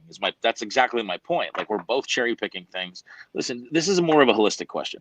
Did anyone ever wonder why the media has a left wing bias? Do you ever wonder why that is? In my opinion, it's because reality has a left-wing bias. Like, the shots fired, but like, there's no person twirling their mustache. There's no man behind the curtain pulling the strings. It's just ridiculous. This is a deep state QAnon territory. We're talking about, some hidden shadow elite that is trying to, hoard more wealth. Take away the conversations about George Soros. Take away the conversations about Illuminati. What's that? Illuminati and all of those. Yeah, take those away. Yeah. Let's take those conversations away, and let's just look at what is the most powerful organization in the world. Big Pharma. Would you disagree? No, I would not disagree. So Big Pharma is looking at somebody like Donald Trump. Donald Trump has one of the big things he's done during his presidency is lowered the prices of prescription drugs. He has fought against a lot of the things how Big Pharma has been just raking in money, which is the number one reason why our healthcare is completely demolished, is the way Big Pharma has control. So Big Pharma, ironically, has a lot of the same owners that also own the major media networks. So if you're thinking that the rationality and common sense has a left-wing lean or a leftist lean, you're completely going against the point that you have to follow the money, taking away the Pizzagates and the Illuminatis and the Qs. You're looking at who has the most money and what do they control? They control 80% of the media. So if you just talk about Big Pharma and then Big Pharma's tentacles also go into Big Tech, I don't think you would disagree with that as well. So if Big Tech, Big Pharma, has backing or backs the media and the social media, that doesn't mean that it's more rational, or that doesn't mean that the things fall more on that side. You said shots fired. They're shots fired, but they didn't hit. They didn't land. They don't make any actual sense. I think they did. I think that you're overstating the issue. Of course, Big Pharma has interest in everything, not just the liberal media. They have interest everywhere. So I mean, to only point there. That's my point. You're literally proving my point. They have their tentacles everywhere, which is why everything is left leaning. Jay? No. I'm not saying only left. They have it everywhere, left and right. You guys forgot a majority sliver in here. do you guys both agree lobbyists are swaying people's ideas because they are paid by other parties? Agreed. Yes. For sure. So if we can remove lobbyists, how do you think that's going to impact everything we do from a government standpoint? Almost tenfold, right? More. So If you could. Yeah. I think it would increase a lot, but then you're still again discounting everything I just said, that the media still has that larger media scale. Whether you take lobbying out of it, that's the thing. They can actually get away without their lobbyists because they have their hands on the media. 80% of it is one direction. 80-20. But I don't think what Big Pharma contributes to, say, NBC is not swaying an op-ed by, Rachel Maddow. Like, it's ridiculous to think that. Like, you may have directives from the top, of course, but like the people who write the articles, the people who put together the op-ed pieces and things like that are not directly in the pockets of this big brother. Like, they're just, or of this controlling force. They're just not. And even people, you go all the way down to the grassroots level, you go all the way down to local media, local newspapers and things of that nature, which is a little more split 50-50. But Big Pharma may have their tentacles in, in corporate boardrooms and things like that, but they're not driving daily decisions on how, news anchors should feel and how op-ed writers should feel and things like that. That's just not true. Take away deep state, take away that concept. I think you have a very, it's the word I'm looking for. You have an over-trusting view of the way the world works in media. I'll be totally honest with you. Take away the deep state, take away George Soros, take away the big players that we think are reptilians. Some people say that. Take away all that bullshit and look at the fact that big money also behooves big money. This isn't like, oh, but they only donated $120,000 to this, and they only are a percentage owner. They are all part of the same shit. They are all part of the same. They're cut from the same cloth. They have the same interests in mind. They scratch each other's backs. They don't need lobbyists at that point. They're above lobbyists. And again, this isn't a deep state. This is the powers of the world. This isn't just like, oh, they're trying to be crooked. There is big money in this world that runs runs this planet. Of course, but that on both sides. Of course, but that doesn't necessarily point it left. I don't. No, it doesn't. Follow it. I can't square that. But it does. You're not listening to what I'm saying. It points left because we're talking about how it becomes a vessel to people. It becomes a vessel to people through the way that we can receive the information. And if the media is admittedly, do you guys agree that the media is 80% left, 20% right? Absolutely. So no matter what, if the big powers have control of a bunch of different things in this, whatever the hell, but media is left 80% and conservative 20%, that should tell you where the connections in media and information are coming from. It doesn't. It does. I can't square that. I can't square that because that only works in the boardroom. It only works in the stockholder meetings. It does not work all the way down the line. This isn't even about stockholders. This is well above stockholders. This is ownership. Sure, whatever. It doesn't. To me, it doesn't follow all the way down the line. Listen, you can follow the same pattern. You look at. I will, Melody. You look at urban areas. Urban areas overwhelmingly, for the last 50, 60 years, lean blue. Obviously, in more rural areas, and I think there's a lot of reasons for that. And I'm not disparaging, rural areas or right-leaning areas or anything like that. But there's a reason for that. Where more people are, people lean blue, and to me, it follows the same through line as why the media leans left. It's because reality has a liberal bias. Every major leap that this country has made for the last 150 years has been progressive, not conservative. These things seem very obvious to me. I'm not saying there's no influence of big money or anything like that, but I think it's. I don't want to call it happenstance. I think it's besides the point. Do you think that the Democratic Party is still the party of the middle class? More so than the Republican Party. My short answer is no, but more so than the Republican Party. So how is it that the under $100,000 a year group is strongly $100,000 a year earners? In terms of the donations they make to a presidential candidate was drastically in favor of Donald Trump. And then the 100,000, the six-figure plus was drastically in favor of Joe Biden. How is that telling you that the middle-class party is the Democrats? Are you saying that just the Republicans that make under $100,000 are idiots because it's not even a 50-50 game. It is a 70-30 game. Can I say this? Yeah. Right before you answer, Jay, I had somebody ask me and said, Curtis, everybody under $400,000 is going to have to pay. I mean, over $400,000 is going to have to pay higher taxes under Biden. I said, yeah. He said, that's a lot of the middle class. And I go, no, that's not middle class. He was like, I don't know what you're talking about. Inflation's up. He's like, the middle class is over $100,000. He's like, that's the middle class. So that's kind of, I was thinking how you were thinking, Anthony. But then this he's in business and he does very well, but he lives in multiple cities. And he's got multiple people. And he was telling me that more of the middle class, since it's gotten such a bigger gap, is actually above the $100,000 range. And he said that there's a big gap that has happened in the last, even just this year alone, in the actual middle class and upper middle class.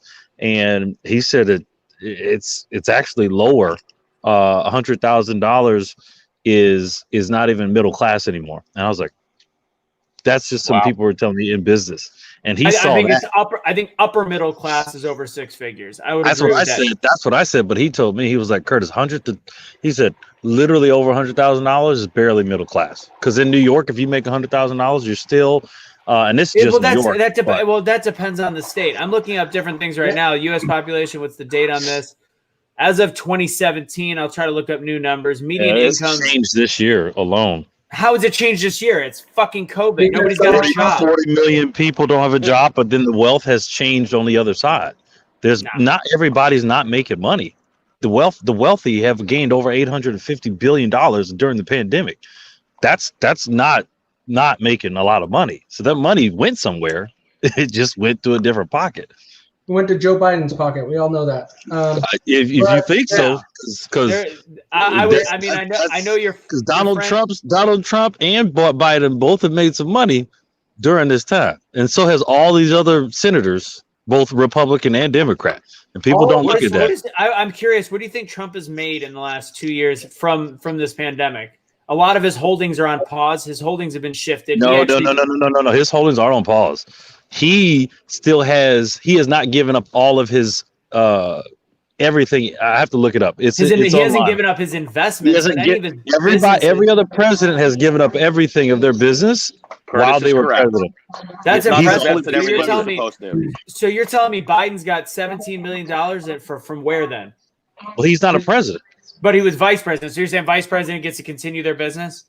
I don't know, but I'm just saying president. I'm talking presidents only. I don't go below. It's not like I'm talking to CEO and a marketing manager. I'm talking just presidents. Yeah.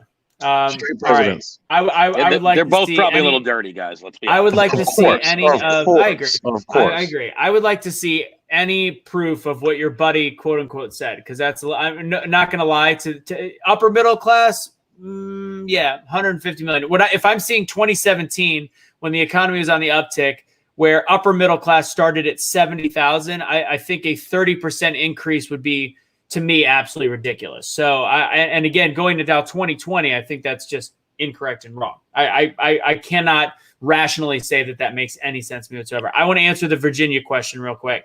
Somebody keeps going, why is he losing Virginia even though he's winning by percentage? So the way that the decision room actually looks at things, they're looking to see in the counties that have what's the word I'm looking for? Somebody help me out, Jay. The electoral vote? No, the reported. There's analysis. There's analysis. Reported.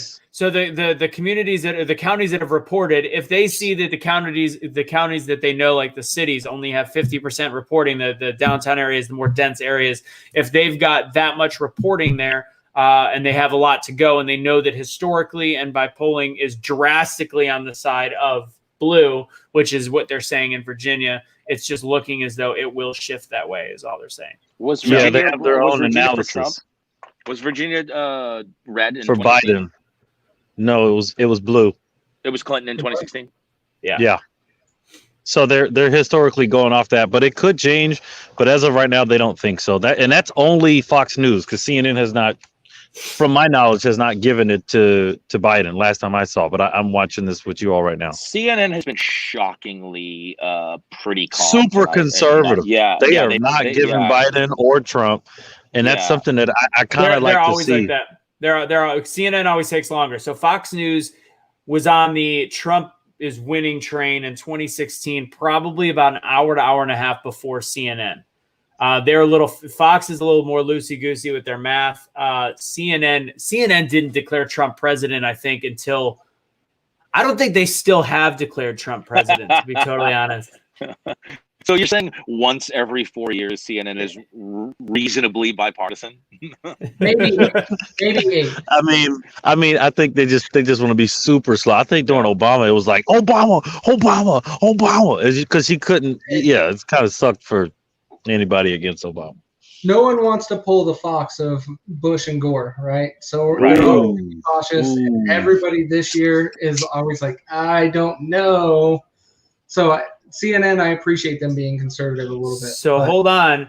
Right now, there's some live betting odds. I don't know what website, but Trump just became the, I don't know why, but Trump just jumped to minus 290 on the money line. So he's almost a 3-1 favorite all of a sudden. I don't feel the same way, and I would not take that bet. So That's bad money. He took over Texas and he took over PA, but it's still early for PA, is what I'm looking Super at. early for PA. People are still out and about here. People And are still thinking about sending in their ballots. And North Carolina is only up by Stupid, Anthony. 3,000 votes on North Carolina. Doing decent in Michigan, considering they're only 31% is there, but we'll see. Can I ask a lighter question? What's the South Carolina senator going down? I'm trying to see what Lindsey Graham. He was on TV. He won. They've already begging for declared a money. winner, I think. He won. All right, good. Yeah, he won. Can I I ask was a about to lighter say he was question? begging for money. Even though I wished he would be replaced, but he won. He's been there too long. You guys have been watching I live agree. all night, and I know you guys have multiple screens going. I want to ask a lighter question because this always tickles me every 4 years. I guess even every 2 years during the midterms. Has there been any, set enhancements or major technological improvements where some network wasted $20 million on some bullshit that doesn't matter at all that you guys have seen so far? I don't see anything now. No, It's all pretty straightforward. I'm just glad they know how to use the boards. A lot of times they're like, so we're gonna hit this and oops, we're gonna touch a touchscreen and we're gonna I'm like, y'all should just hire weather people and they literally like, yeah, we can see right here. They don't even need to see it. They just, that's the funniest thing to me. CNN needs to much go to better now. they need to go to their backroom analysis and see if they got Tuber working back there. If things start to get real rough, and him just jerking off behind his computer. You stupid. Well, they've got John King. John King is the regardless of your political leanings. John King is the master of that. Whatever they call it, the I'm magic not gonna TV lie, or something. He's awesome. That at board, Yeah. I liked watching him better than this guy on Fox. I can't even lie. This guy on Fox takes too slow. He's like, so we're doing live math here. I'm like, bro, just touch the screen. I just want to see what Hillary and Trump had, and then go back to Trump and Biden. He take too long for me. That's the only thing I will say for CNN. That dude on the CNN side is a beast. That John, you said? John King. He Yeah. is- They oh got my that, gosh. They got that big pharma money funding that technology. And every time Wolf Blitzer is trying to hey, John's like, calm down, Wolf. It's still early. I'm like, thank you for calming Wolf Blitzer down. Wolf would get a little too excited. I know that people are either love Tucker Carlson or hate him, and I've grown to really love him. But if anybody wants to hear probably one of the best opening monologues I have ever heard to start a news broadcast, his show, I think last night, the days are starting to run together as I've been driving across country, but I believe as though it was last night. Is it Mom? I can't stand his face. I'm You don't sorry. like Tucker? You don't like I Tucker? can't stand his face. I said his face. That's it. He looks His like face. that rich kid. He does. He looks like the It rich just kid. looks like he looks like the rich kid. I'm that not was just- violent, but it's just like you just want. He's like that kid. It's like what? It's a very punchable. Get out my face. Get out very my punchable face, face. bro. So the 2016 figures are incredibly important because this is a very similar election in terms of the way that the polling shows, even though it's very different based on the early voting. The 2016 figures are incredibly important to see because the path for Trump has to stay almost the exact same. So he can't lose certain places, and that's why it's important. So real quick, does everybody still think that mail-in voting is super fraud? Yes. And that all these numbers are fake? No, we will give you the numbers on Friday. Most of my friends all mail-in voted. I think So I'm mail-in just- voting is absolutely. I think bulk mail-in voting is a little bit absurd. But I think what's going on in Pennsylvania is absurd. That they Why can is that? receive it. They can receive it now until Friday. They do not have to have signatures that match.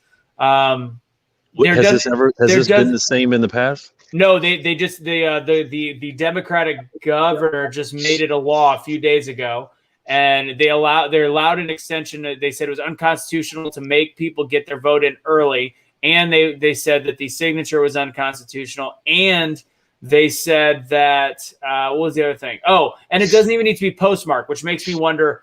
So that actually leaves it open to complete like random ballot harvesting. There's so many things wrong with Pennsylvania. I can almost guarantee you, most people dropped it off or sent it in as fast as they can. You You'll can probably guarantee. get. Were you there? I didn't know you I'm were here, there. I'm here right now, dog. Were you- I'm are you- did exit you go to the polling people box? right now. You're guaranteeing it. Did you go? Did you see it? Did you see it with your own eyes? Did you? I just want to guarantee it. All I just right. want to say it. People are talking about Tucker, so I want to play the audio just for a little bit. I'm gonna grab a beer. On any other channel apart from Fox News, it was completely ignored on purpose. Not because it wasn't newsworthy, it most certainly was newsworthy, but because they were taking a partisan position on behalf of a presidential candidate. Now, it's not just a matter of being annoyed that the media are liberal or whatever. They've always been liberal. That's fine. I'm not mad about that. I accept it as reality. Why it's scary is that on a night like tonight, the whole country, 350 million of us, will only know who the president is when the media tell us. And so it's very important for the media to behave in ways that I'm on allow us to pause. I trust needed a them. beer. It's Where are your important girls? for the future of the country, I think. I just paused it. Yeah. We're Where are your here. girls? Tucker, as always, thank you. It's, Yo, great to have your did you see what perspective on Yasara just election said? night. We've got our panel looking deep into these numbers. I'm eating. Paul Rove, Katie Pavlich down in Brazil. Oh, Now, we're going to am I start with getting you. shit on? There are some of these calls that we have. We hate Jay. Oh my gosh, I hate Jay. Those people are idiots. Who hates Jay? I don't know. We're just saying things. Nobody's here, so Casey and I are doing what we want. All right, I'm going to grab some salad. I'll bring it right back. What? and then we'll be Wash your chatting. hands. Ew. Wash your Nasty. salad too, bro. Like you gotta wash more. You gotta You wash see- the lettuce. You see? Oh my gosh, look at that guy. I don't know if he's conservative.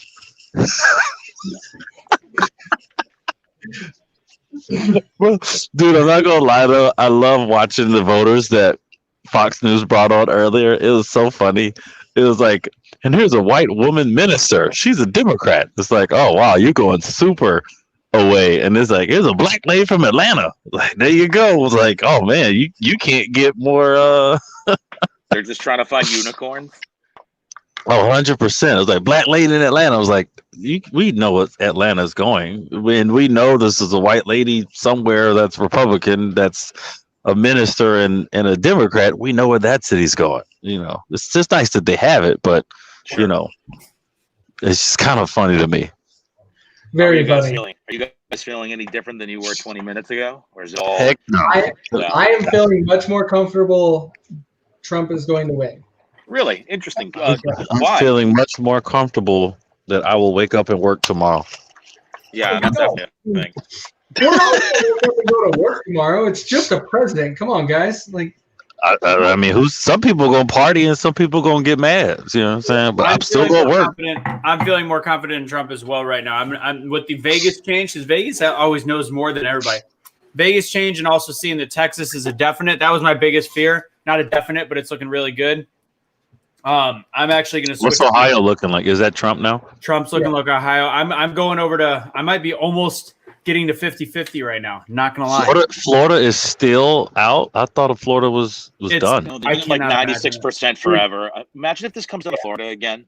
I can't. Oh I my just gosh. can't. I can't. Like recount in Florida. Imagine if it comes out of that again. Like we should just Bro, quit as a country if that happens. I will say this: Georgia has a great voting system. Literally, you vote on a computer. It prints out your ballot. You check your ballot, and then nobody touches it. You go to a machine and you stick it in a scanner. It reads your ballot with the barcode, and then you see it, count it on the right side on the screen, and then they give you your sticker. And the little old lady next to the young millennial go, "Thanks for coming," and then It's you the walk same out. thing we have here in California. It's perfect. The system we have in California is the exact Literally. same, and it's They perfect. finally fixed it though. They fixed it though, because in the primaries, nobody knew they had to put that ballot in the Back in. machine. Yep. So they walked outside with their ballot.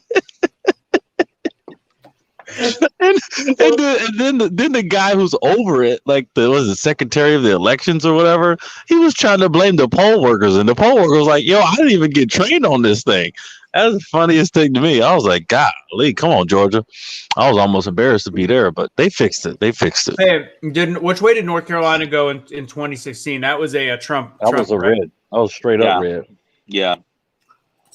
It's pretty close right now. Oh my gosh, that's way too close. I'm surprised that I think that was it the senator or who was it where the guy cheated? What was it? Tillis going against Tillis. I'm surprised that affair didn't change anything out there. Oh yeah. Was that a Democrat guy? Democrat was found to be sexting and having an affair behind his wife's back. I mean, look. You know, I don't think get that's it. really. I don't think people care about that much anymore. One of my favorite websites. One of my I favorite get it, websites. but it was right. It was right before it was right as the election process, and he was running on a campaign of like, I'm all about integrity and honesty. Like it was Everybody really, runs on that type of campaign. Trump And doesn't. all of them. Barstool Sports, one of my favorite websites, has been having a field day with that guy, or at least they were for a minute. I think it's died down now, but there must have been at least 10 articles just releasing all the salacious details and stuff like that. It was a great read. Probably not great for his campaign, but it was really entertaining. Barstool, I love Barstool. They're fantastic. They're the best. They are the best. Sooni's in the house. Soonie, Hey. how you feel? Hey. Damn, I thought Yosra was on here. I wanted to fuck with her about North Carolina. It's hey, I don't brag yet. It's way too close for me to be anywhere near confident. She over there in Asia, like, oh yeah. Yotra, if you can hear us, jump home. You have the link. I love Yosora though. She Look, said, you cannot say right. She's talking shit to me in the chat. Oh, love I it. like to talk shit in person. Come on, Yotra, get over here. She you can't said- see red wave. she I said think she's she's too. marching. She said she's too Marching. busy leading a riot. She's cracking my shit up. Yosora's hilarious. I love her. Say Oh, her hi sense to of the humor is Hot on Mic point. Squad. Can you guys see it? Say hi. Who's that? What's up, Hold on, screens? let me put up here. Hey, What's up, TV screens? Oh man, that's Oh, wow. legit. You're ready to go over there. Look at that. What do you guys think so far? I mean, I think it's pretty pretty the same across every channel. I think we're in for a long night, is what I think. I'm feeling Soonie, I'm feeling better than the last time we talked. I'm not gonna lie. You do?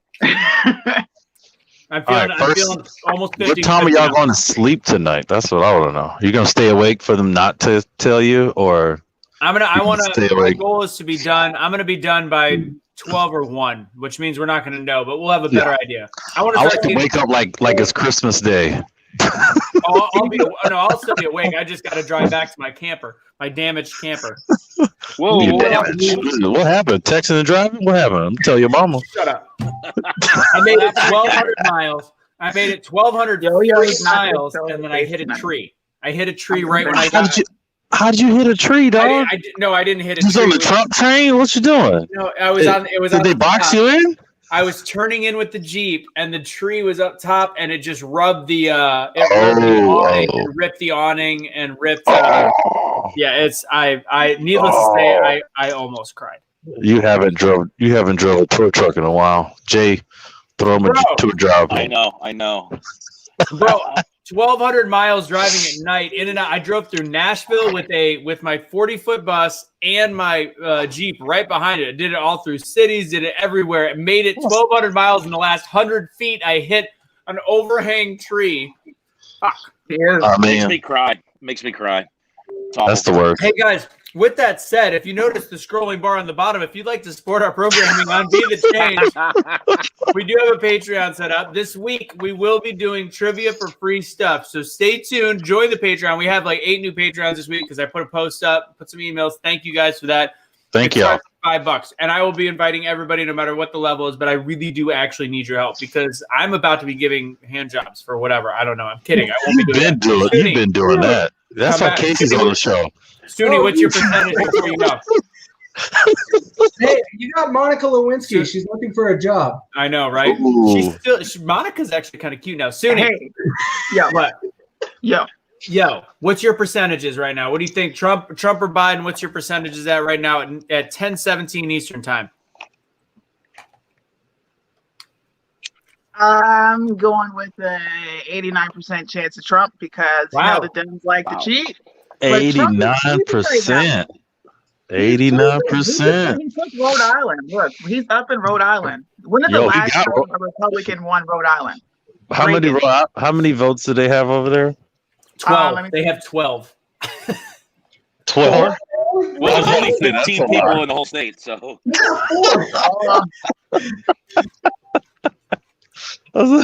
Oh gosh.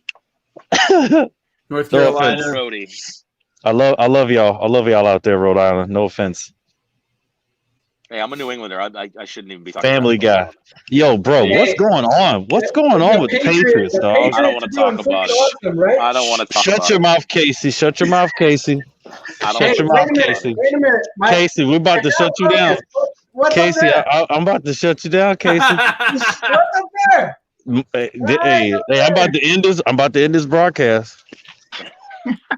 I don't know what happened to Curtis, but he's still a fan of a team that I didn't even honestly. When Brady left, I thought they actually folded. I was under the impression they folded.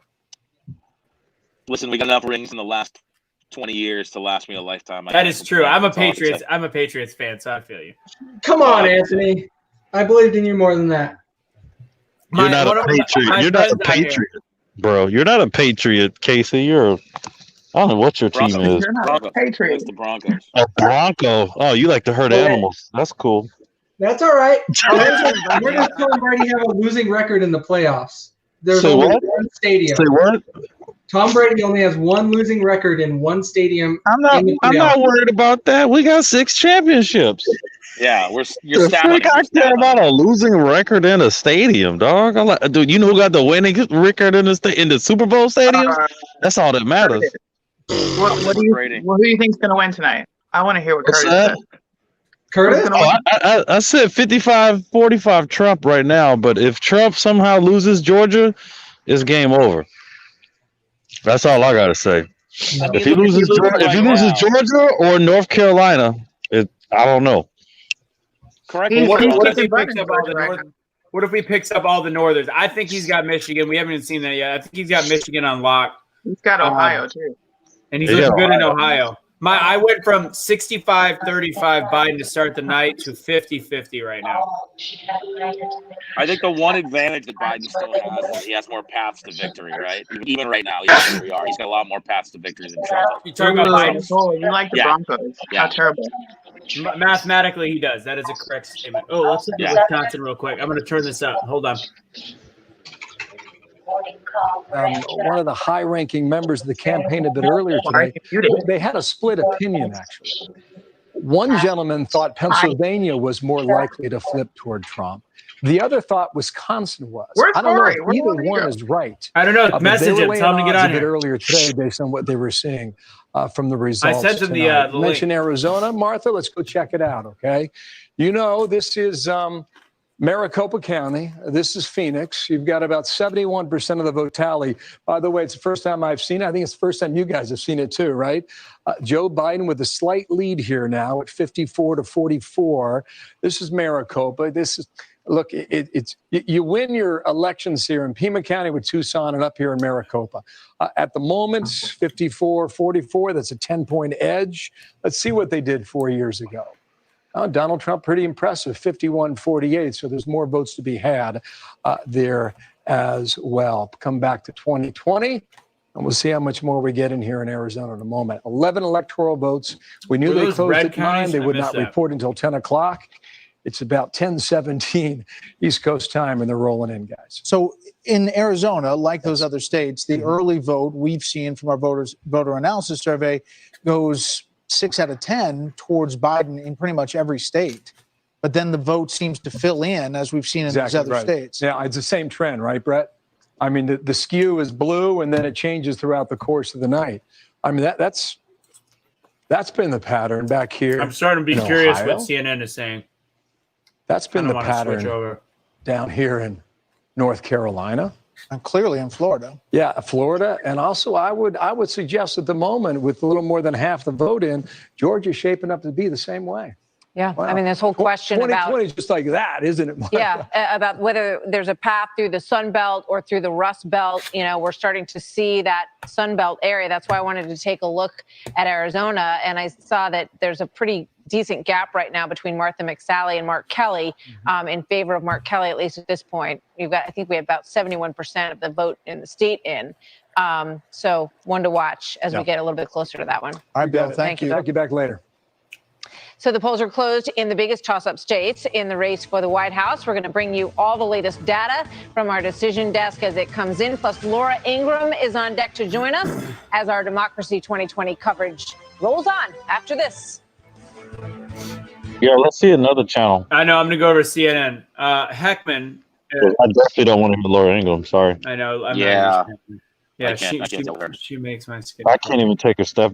I would look love at to her. see her and Don Lemon just battle to the death, and then when the person that wins and comes out alive, they also then battle to the death with themselves. I would love to see that. I'll second that. And then maybe have Olbermann jump in there and do the same thing.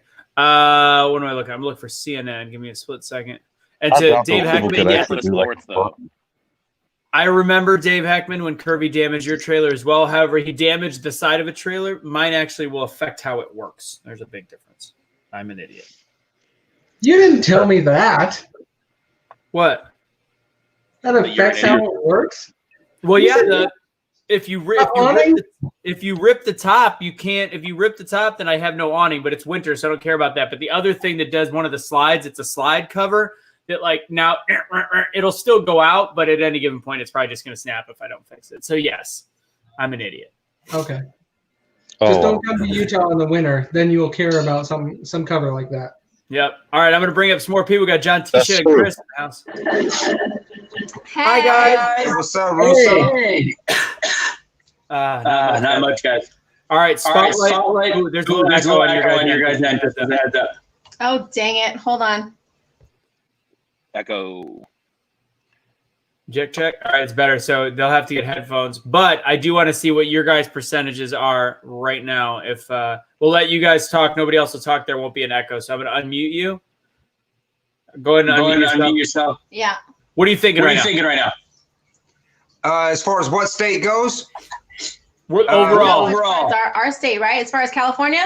Overall. Oh. What's your percentage Trump? Man, I know from what we've been watching, I think Trump's going to pull out Pennsylvania. I think it's going to be close, but I think he's going to get it. I've been mostly watching home. For those of you, I'm in California. We're not going to get nothing. It's going to be blue, but we'll put up a fight. Outside that, I mean, I think Trump's got a good chance. I mean, we're looking good. I think he's going to win. I agree. All right, if you had to do percentages, what would you say the chances of Trump winning and the chances of Biden winning? So do you get 60-40 Trump, 50-50, 70-30? What do you got?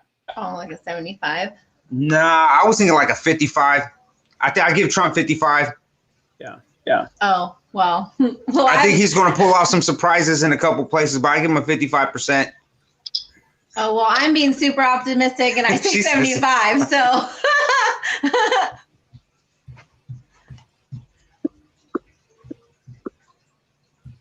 All right, I'm going to go ahead and mute you guys. If you want me to pull you off mute just because of the echo, just let me know. I can see it in the private chat. Maybe wave, jump up and down. I don't know. I'm going to go ahead and see, as much as a lot of our viewers hate CNN, curious what they're saying right now. Super curious what they're saying.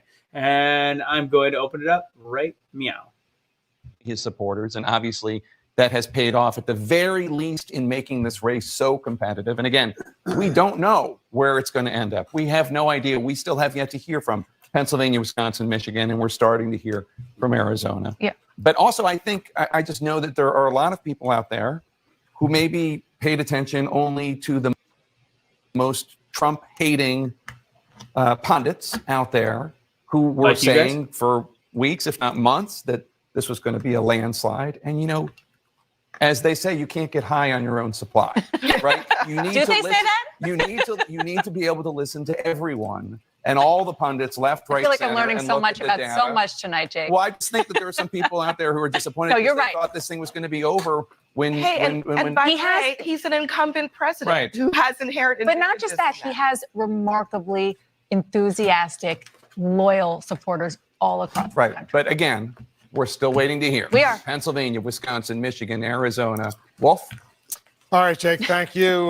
We love the commentary. Let's get a key race alert right now. Take a look at this. Arizona right now, 75% of the estimated vote is in. And Joe Biden has an impressive lead right now, a lead of more than 208,000 votes, 53.7% to 45%, 11 electoral votes in Arizona. More than a third of the vote is in New Hampshire right now. Biden has a 27,000 vote lead over Trump, 53.8% to 44.8%. In Minnesota, more than a third of the vote is in there, and Biden has an impressive 285,000 vote lead over Trump, 61.4% to 36.6%. In Iowa right now, 19% of the vote is in. Biden's lead These are all is the early votes. 85,000, 61% to 36.9%. We've got some more states right now. Let's take a look at these other states that are coming in. Michigan, a third of the vote is now in. Trump is ahead by some 210,000 votes, 54.7% to 43.4%. In Pennsylvania, almost a third of the vote is in. Trump is ahead by 179,000 votes, 53.4% to 45.2%. In Wisconsin, a third of the vote is in. It's very, very close. Trump is ahead by some 20,000 votes, 50% to 48.3%. In Georgia right now, more than half of the vote is in. Trump has a pretty comfortable lead in Georgia of 348,000 votes. Right now, 55.4%. We have a projection right now. Take a look at this. CNN projects that Joe Biden will win in New Mexico right now. Take a look at that. Joe Biden wins in New Mexico. There he is, the winner in New Mexico. That's 5 electoral votes in New Mexico. So let's see where the Electoral College map stands right now. Right now, with that win in New Mexico, Biden has 94 electoral votes. Trump has 72 electoral votes. The all-important race to 270 needed to win, 94 to 72 right now, 270 being the magic number. You're elected president if you get 270 votes. What are you seeing? Well, you're seeing a map right now that's going to make Democrats nervous. And so, which is why we need to emphasize the point that when you see red Pennsylvania, red Michigan, and red Wisconsin, we are very, very, very, very early in the count there. However, if you look at this map right now, the name of the game, if you're Joe Biden, is takeaway, because Donald Trump's the incumbent president who won last time. And so we're not done yet. We're not done yet by any means. But you look at North Carolina, the president's stretching a lead out here, 89%. It's a modest lead, 42,423, about 49.8 to 49. Joe Biden had a lead early on. Donald Trump's election day surge puts him back in the lead. Can he hold it? We'll watch that as we play it out. But Republicans feel good about that. We're coming down to Florida now, and you look here. 5.6 million for the president, 5.2. Higher turnout in Florida, a very competitive race. Again, we have to wait. We're going to count some things here, but Democrats are not happy, particularly down here in Miami-Dade, 53%. You see 53, 46, you think that's great, but that's way below where Hillary Clinton was 4 years ago. So you're looking at this map here. The plus side for the Democrats is out here in Arizona. For Joe Biden right now, 75% of the vote, 54 if you round up to 45. That's a big shift from 4 years ago, when the president won at 49, 45, a 4-point race. You see the president, Joe Biden, the Democrat, above 50 there. So let's just put this into context. Number one, this was the name of the game in 2016. We're not done. We're not done. We're not done. Some of these states could go on into tomorrow. But as you look at this map, many Democrats say it does raise the scenario many of them are worried about. An hour or two from now, is the president going to come out and say, I win, if he's still leading in those states? We're not done. That's not how we count. These states will decide who wins the elections, and we have a lot of votes to count. But the question is, the name of the game, well, if I'm going to switch maps here, is this is where we are right now, 94 to 72. There are no surprises on this map so far. Everything we see filled in is the way we thought it would go coming into the night. There are also, though, if you think about out here, Don't go anywhere we yet, haven't Jay. counted Hold on. votes yet because it's still Hold early in on. the night. People are still Hold voting. up. There's not, we don't think they're. All right. So Jay's gonna roll out for a bit. I guess they're having an election party. What kind of lame shit is that? Just kidding. Jay, let's see. All right, so Jay, feel free to come back whenever. Yes, sir. I'm gonna be on at least until midnight. But before you go, Jay, I want you to know a couple things. Futures on the stock market have continued to go up, and the Chinese currency is down overnight. Gambling sites are now at 4-1 for Trump. Wow. So we've got futures up, Chinese currency down, and the Vegas lines are going up. Thank you to Adam for shooting that over to me. So I'm not going to lie. Those to me are some of the indicators, the intangibles I was looking at. So I am feeling better in terms of, as a Trump supporter, that Trump is looking better. Those are literally the things I look for in terms of early decisions, because they are doing everything in their power to look at things a little bit early. Yeah, I don't disagree. Before I sign off here, I'd say I'm down to about 50-50, and that might be a little bit positive at this point. I'm not feeling great, but maybe a couple more beers will help that. Sounds good. But if I see you in a gosh dang pink hat with the little ears yelling and crying at the end of the night, I'll find you and I'll hunt you down. Yelling and crying, maybe pink hat, no chance. Okay. All right, Jay, come back later. I'm going to be here again, at least for a few more hours. So Later, guys. Later, Jay. Have a good night, buddy.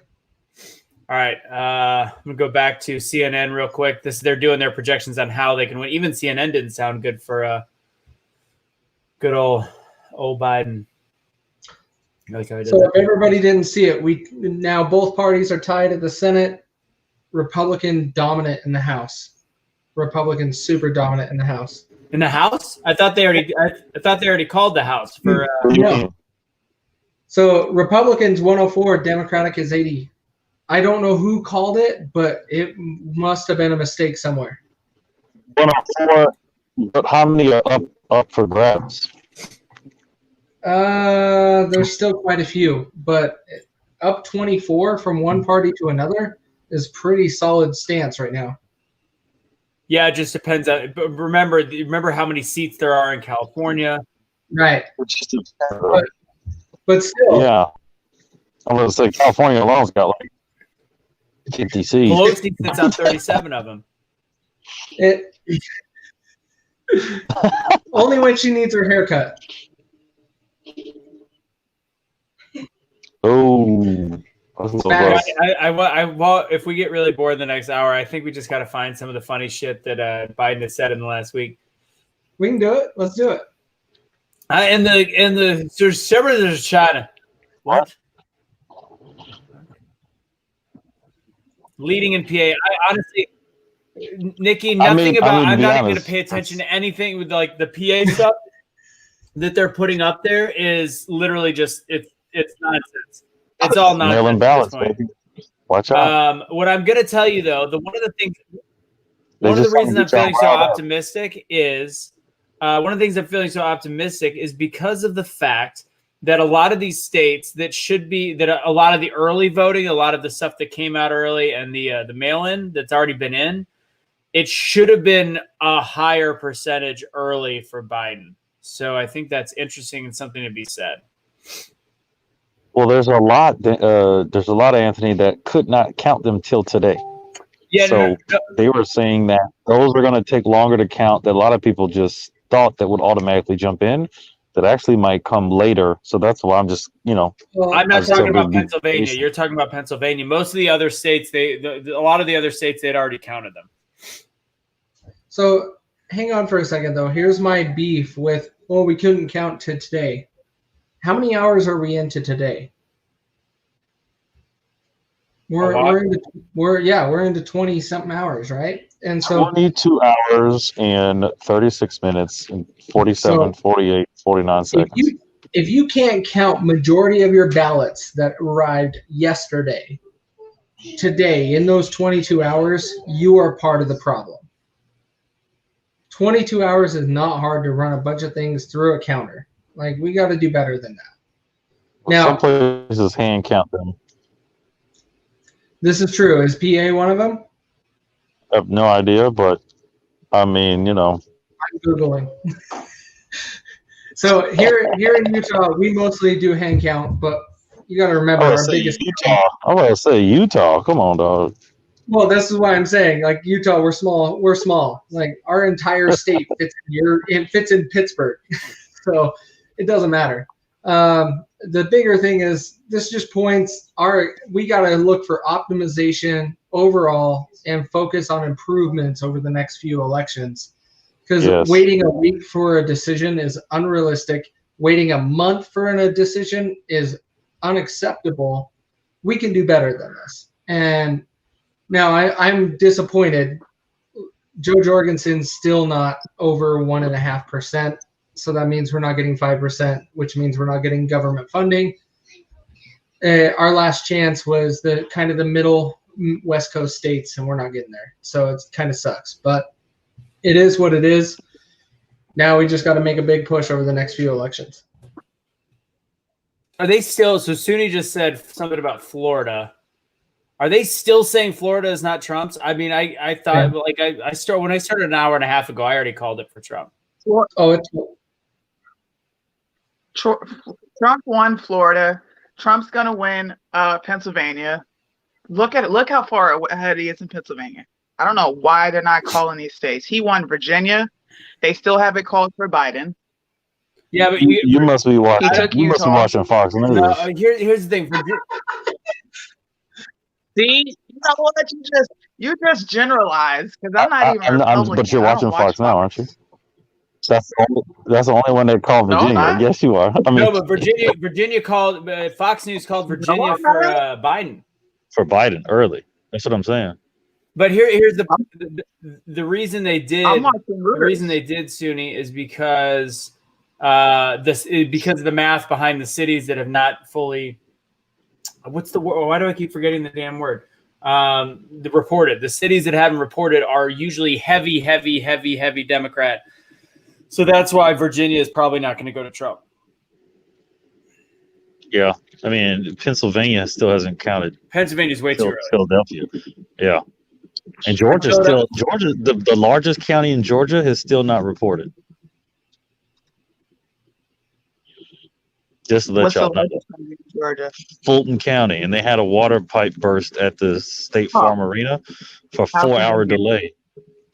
So that's convenient. I mean, that is a Republican state. But the crazy thing, that's a brand new arena. So, and they didn't even use it for basketball.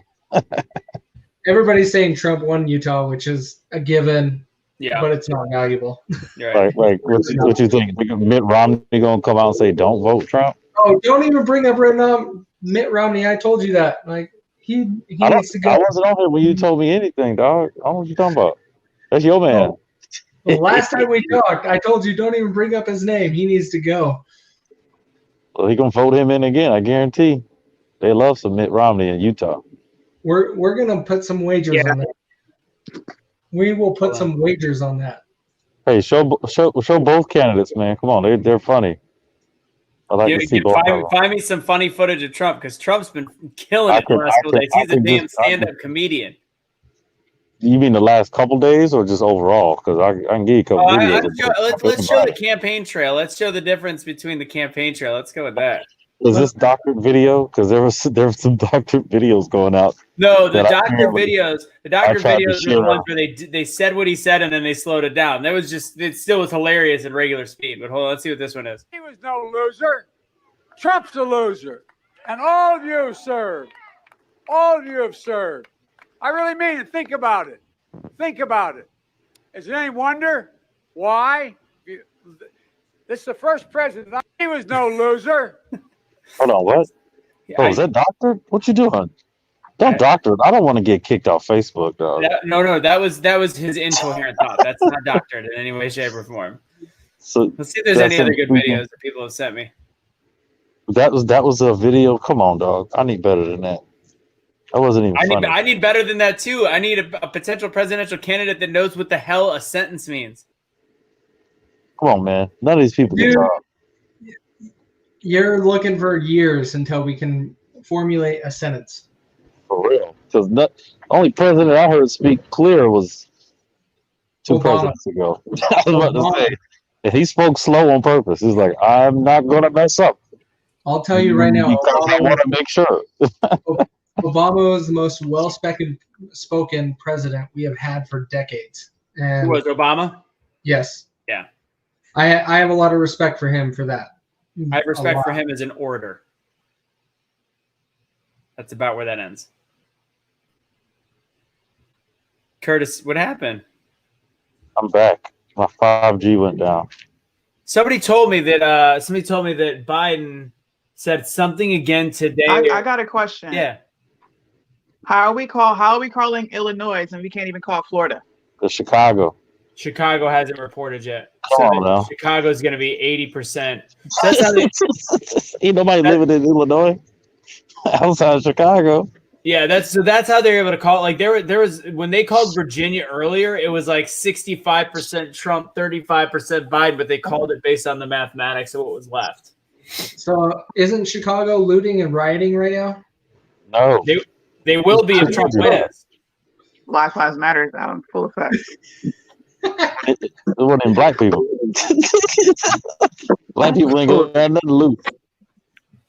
They're gonna rob the Gucci store and everything else because that's really gonna fix what's wrong. The best is when somebody gave me Gucci bag.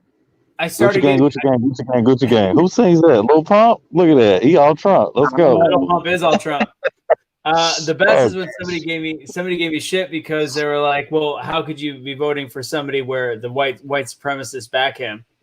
And I said, God! Well, I go look at Biden. You got the whole people that are looting and rioting. They're Biden supporters. They're like, yeah, but they don't actually vote. And I was like, you actually got me there. You do. You got me. Ooh, that's true.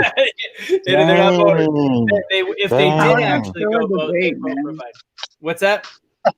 I don't understand how this is still a conversation of how like Biden's clearly racist. We all know that. I believe so. He's racist. I mean, he ran with a black president. That don't mean shit. He He's ran got- with he's a got a black token Negro. friend. He got a He black ran friend. with a token Negro. He Oh, ran with that's a not token. nice. That's not nice to say. Come on Why now. not? You know what I'm saying? It's not his African American friend. Hey, we all know he just took the easy route. That's all I know about was the easy Who route. said that? Who said that? Come on, I just keep it real. I keep it fair. I don't care. I don't care about all of them, honestly. That's because you've switched sides. You're on my side, Joe Jorgensen 2020, right? Shut up, Casey. You can't say nothing about that, Casey. I told you I was not coming to Utah till next week.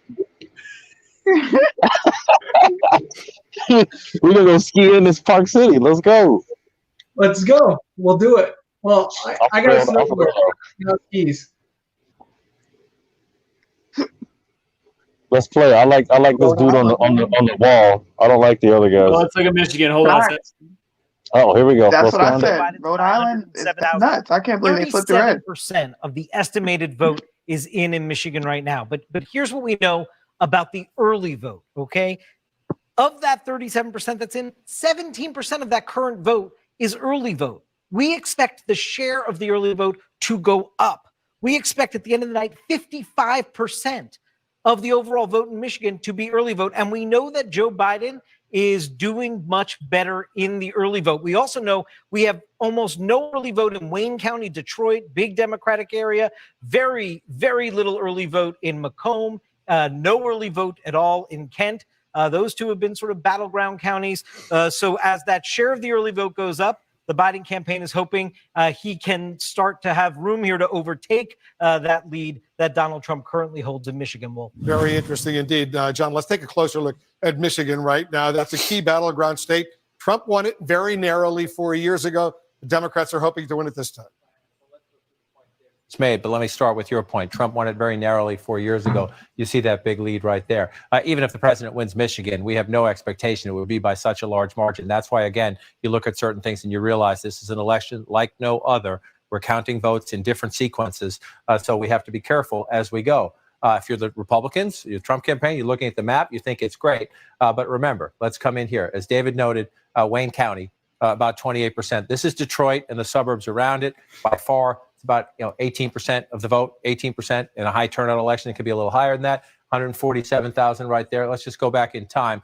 519,000 votes for Hillary Clinton 4 years ago, and Democrats were disappointed. The turnout was down in Wayne County compared to 2012. But remember, so you have 519,000 then. This is a higher turnout election. We know that.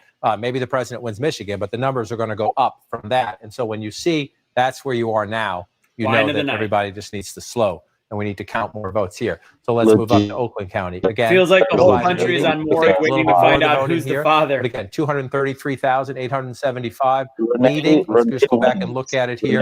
Again, we think turnout is higher this year. Secretary Clinton was well above that in this county. And so we just need to wait. We need to let the vote come in. Let's move over to Macomb County. President carried this county 4 years ago. Again, key blue collar. It's a laboratory for so-called Reagan Democrats.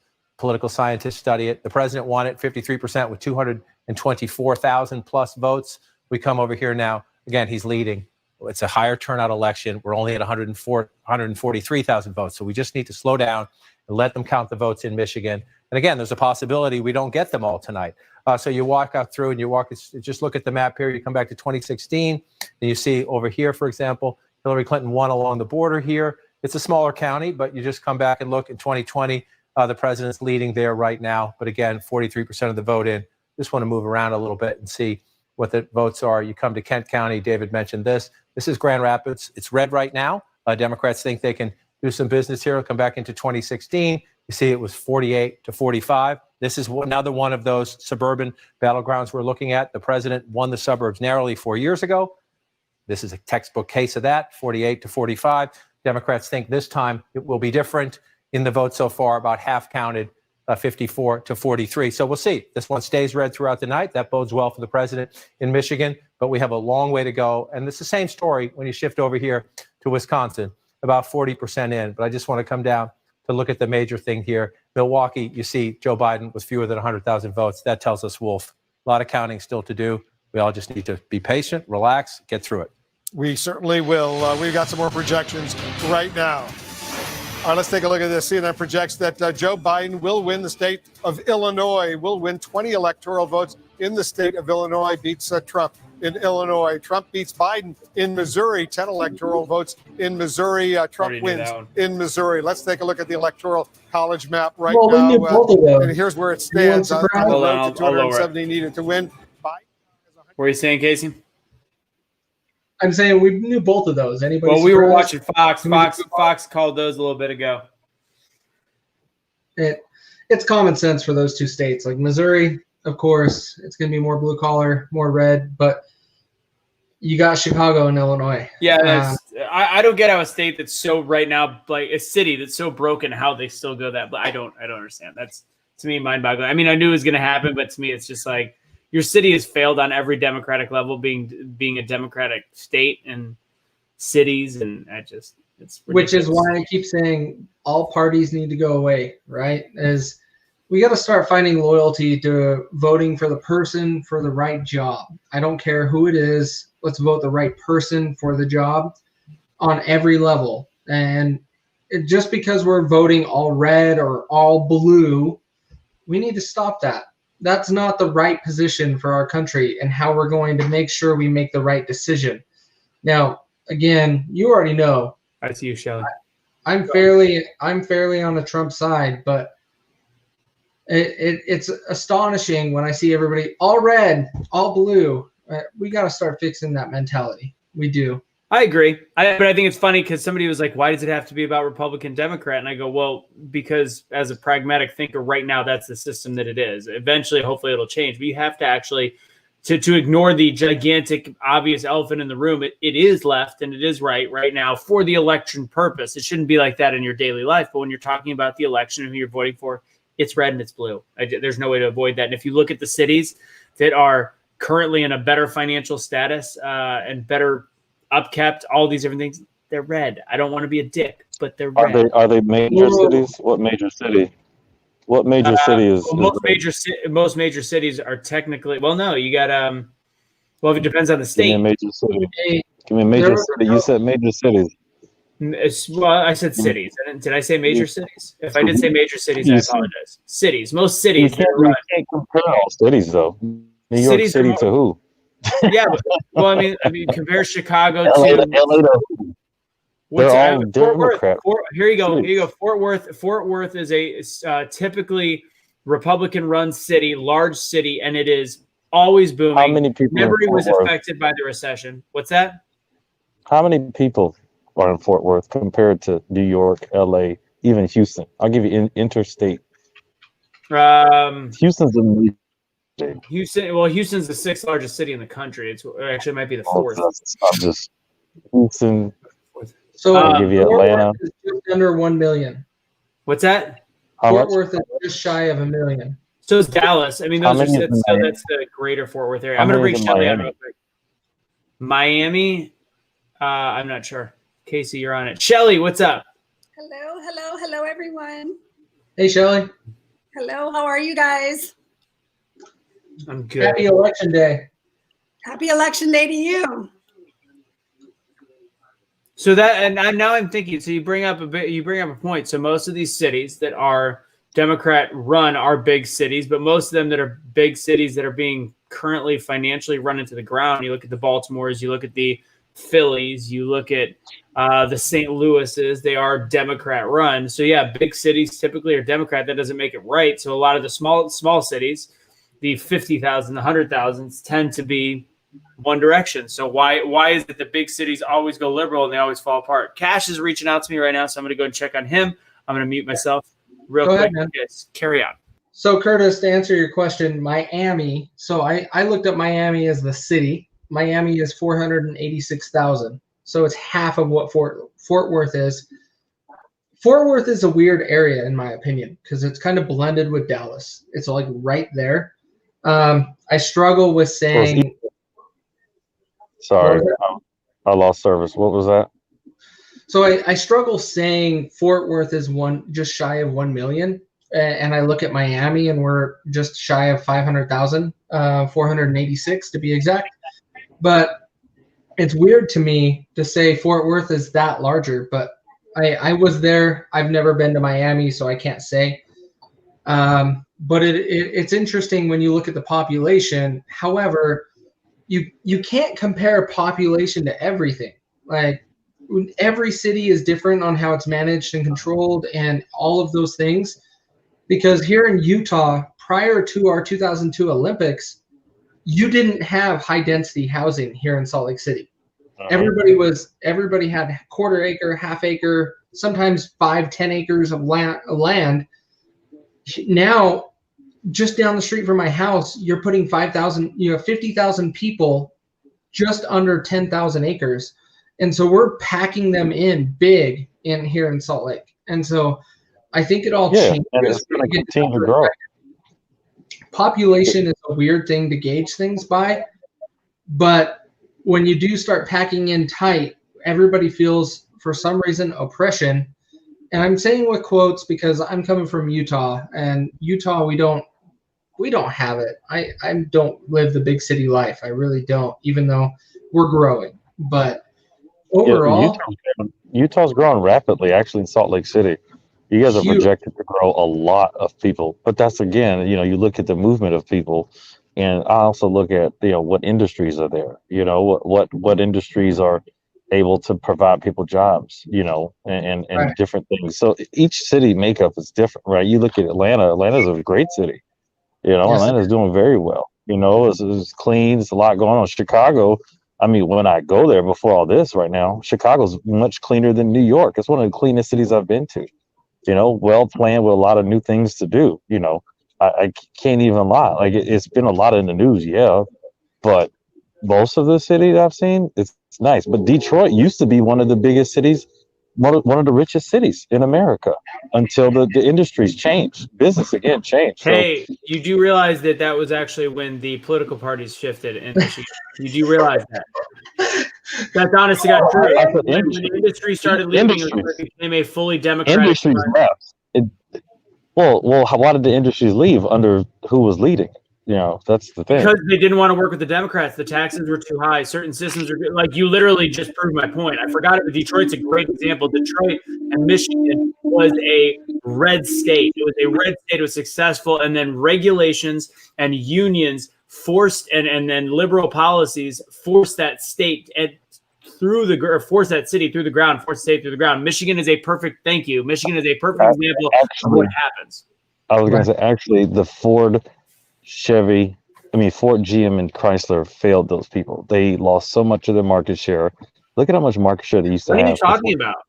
They are the driving force of that city. Of They Detroit. were, and then they had, lost they got They paid. didn't leave. They couldn't didn't compete leave. anymore. People weren't buying their cars. Casey, They go ahead. didn't innovate. Hang on for a second. Did Ford, GM, and Chrysler really do it, or was it the government keeping bailing them out? You got to hold companies accountable so they can make logical decisions. Bailout And when? bailing them out. Well, in 2008, we gave all of them, other than Ford. Ford denied it. But we gave them. But then it was also one other time before, and I don't know exactly what time it was. Detroit was doomed in the late 80s. Right. Toyota But made inroads, and so did why are- Nissan, and so did German engineering. who bails out companies? Let them go through some struggles so they can learn the pain, so they can recover from it. You can't do that, because if you do that, you're going to make the farmers do the same thing. You're going to make all these other industries. Farmers? Yeah, the farmers. is You know what farmers- subsidies? You know what subsidies the farmers get from America? Do you know? I would rather Look pay it up. millions of dollars than automakers. I'm just saying, people always getting paid by the government. So I understand what you're saying. At the same time, GM paid the government back. Hey, we're gonna switch to I'm gonna switch to Fox real quick because I guess Lindsey Graham is giving a speech right now. Oh, great! More mumbling. While we go to Lindsey Graham, Shelley, what's your thoughts right now? I haven't asked you. What's your percentages? What do you think the chances of Trump winning and Biden winning? Everybody's favorite police officer, Shelley's in the hizzy. Hello. I think it's kind of neck and neck right now. I think that it's still way too early to decide. There's so many states that are still kind of like right there, and things can change like in seconds. So I'm still hopeful. I'm still rocking my hat and my Trump shirt. So I'm still hopeful. I'm hopeful. So you're 50. So you're at 50-50 right now. I'm we gonna missed him. say I'm probably at like 52-50 Trump. Got it. And I just want to touch real quick. Curtis was talking about Chicago, and although Chicago is beautiful, I have lived here my entire life, and I have seen it go through many, many, many phases, and it is being run to the fucking ground by our government, which is Democrat. I'm just saying, and I was a lifelong Democrat up until 5 months ago, so it is being run to the ground, and businesses are leaving. So I think we're about a minute behind. We're a minute behind regular TV, but I'm going to throw this up there real quick. Politics. I will never take my eye off the ball of taking care of the state interest in Washington. Now, I also want to find common ground where I can. Aren't you glad that this election's coming to an end? I've had 2 calls already. One from President Trump. He's going to win. He is going to win. To all the pollsters out there, you have no idea what you're doing. And to all the liberals in California and New York, you wasted a lot of money. This is the worst return on investment in the history of American politics. Don't worry, it was invested from Black Lives Matter. It wasn't actually invested to the candidate. Got a call from Mr. Harrison. Jamie, thank you. He was very gracious. He created a incredible campaign for the first time he's ever run for office. He raised more money than anybody in the history of the United States Senate. I think had a lot to do with that. But Jamie, I appreciate the phone call. I will do my best to unite us where I can. You're a good father. You're a good husband. You're a good man. And I look forward to working with you where I can. And congratulations to all the people who worked on your behalf. Now, this is the thank you time, and I'll try to not keep us here forever. But I've got so many people to thank from the day I got in this business until now. I am the least self-made man in politics. So, Governor, thank you for introducing me everywhere we went. I'm going to steal all of your jokes. And the Lieutenant Governor, and we just were a great team. But I'm going to start with my family behind you. Thank you, Darlene. Thank you very much, sweetheart.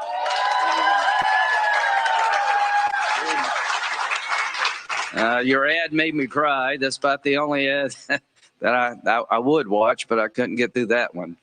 But Larry and Emily and Nicole, you have my heart to my end. Verna May and Dale can't be with us, thinking about y'all. To the Ball family, you're very much my family.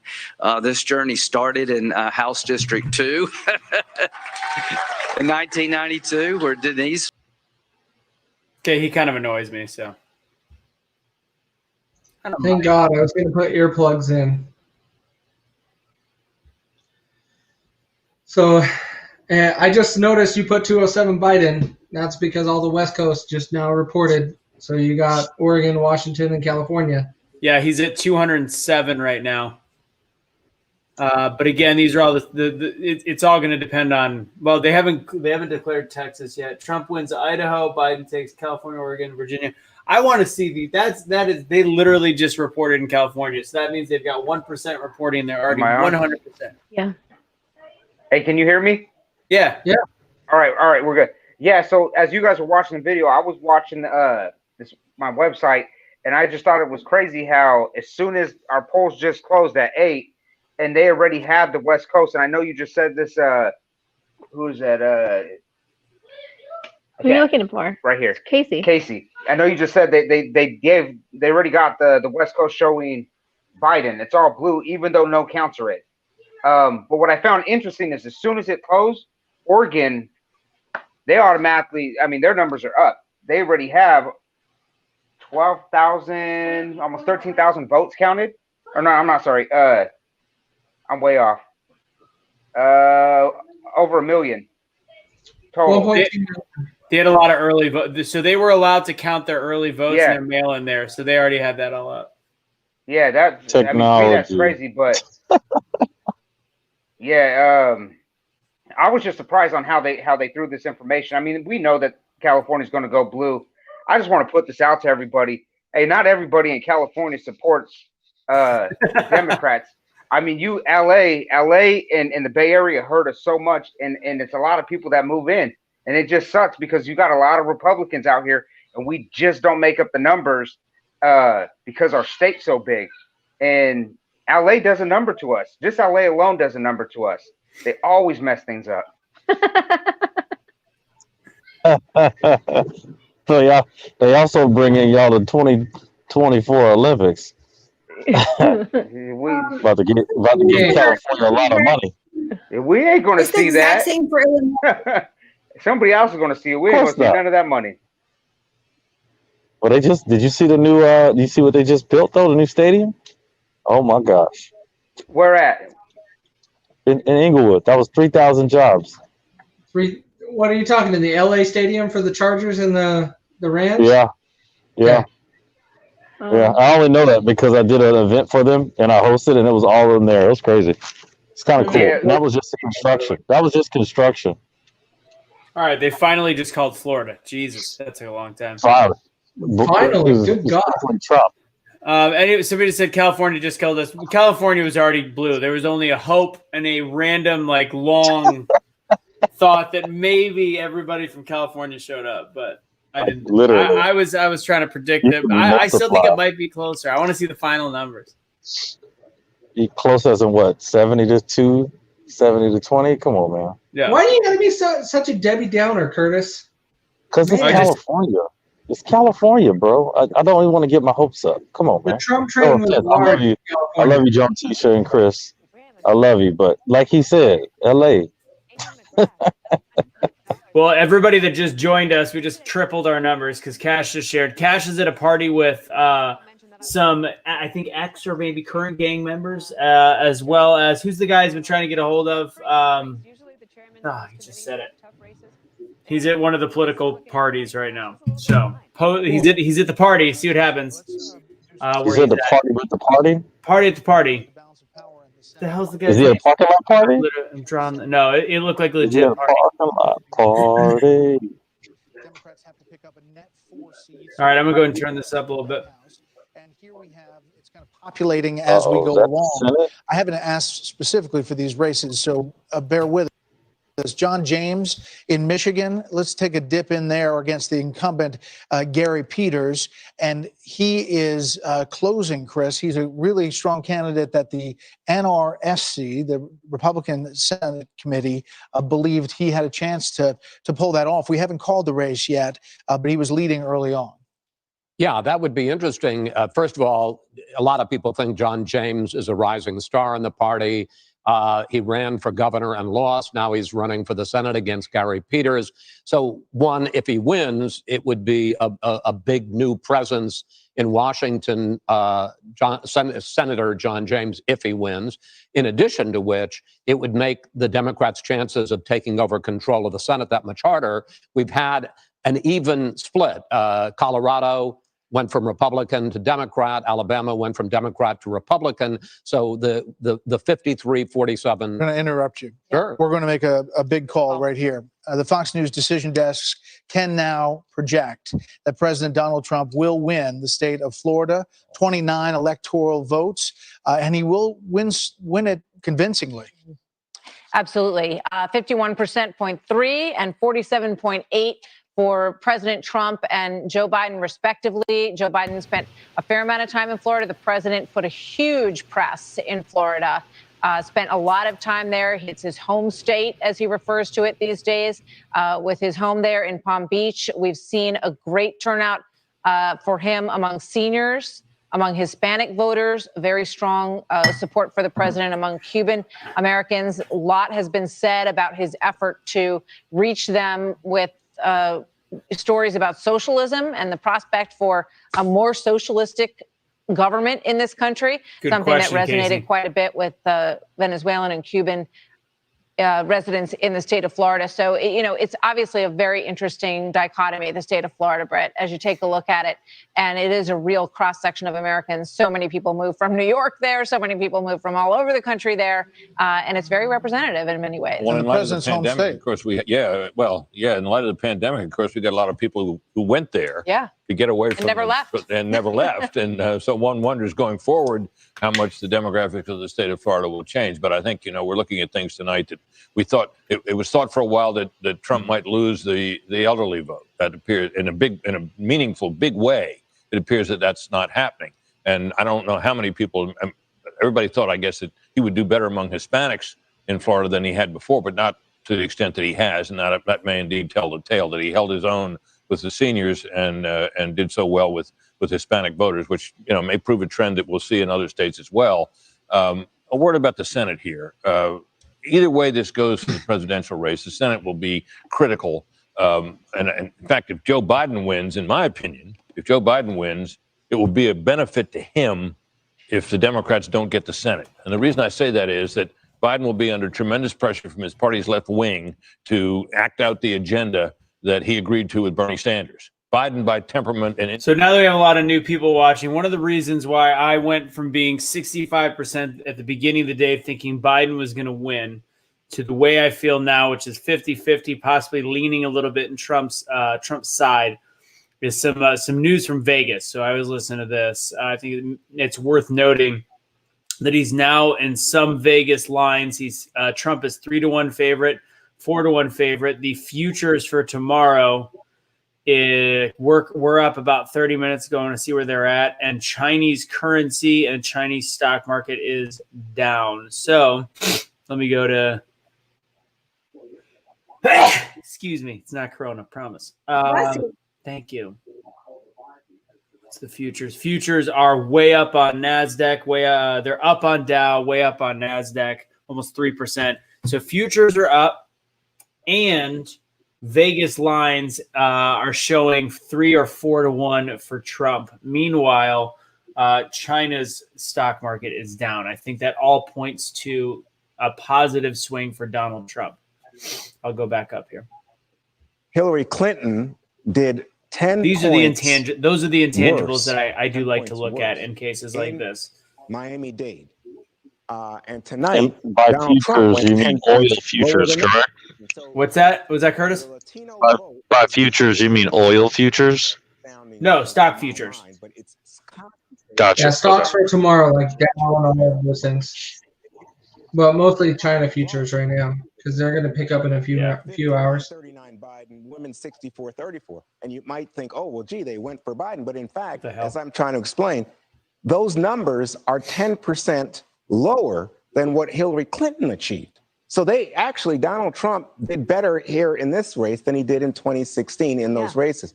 The other point that strikes me at this juncture in the evening, Martha, is if you're thinking about Pennsylvania and Michigan as outstanding at this point, that the votes are not being counted, we're really getting into the issue of whether or not how the courts are going to deal with this, which votes are going to be counted, which votes are not going to be counted.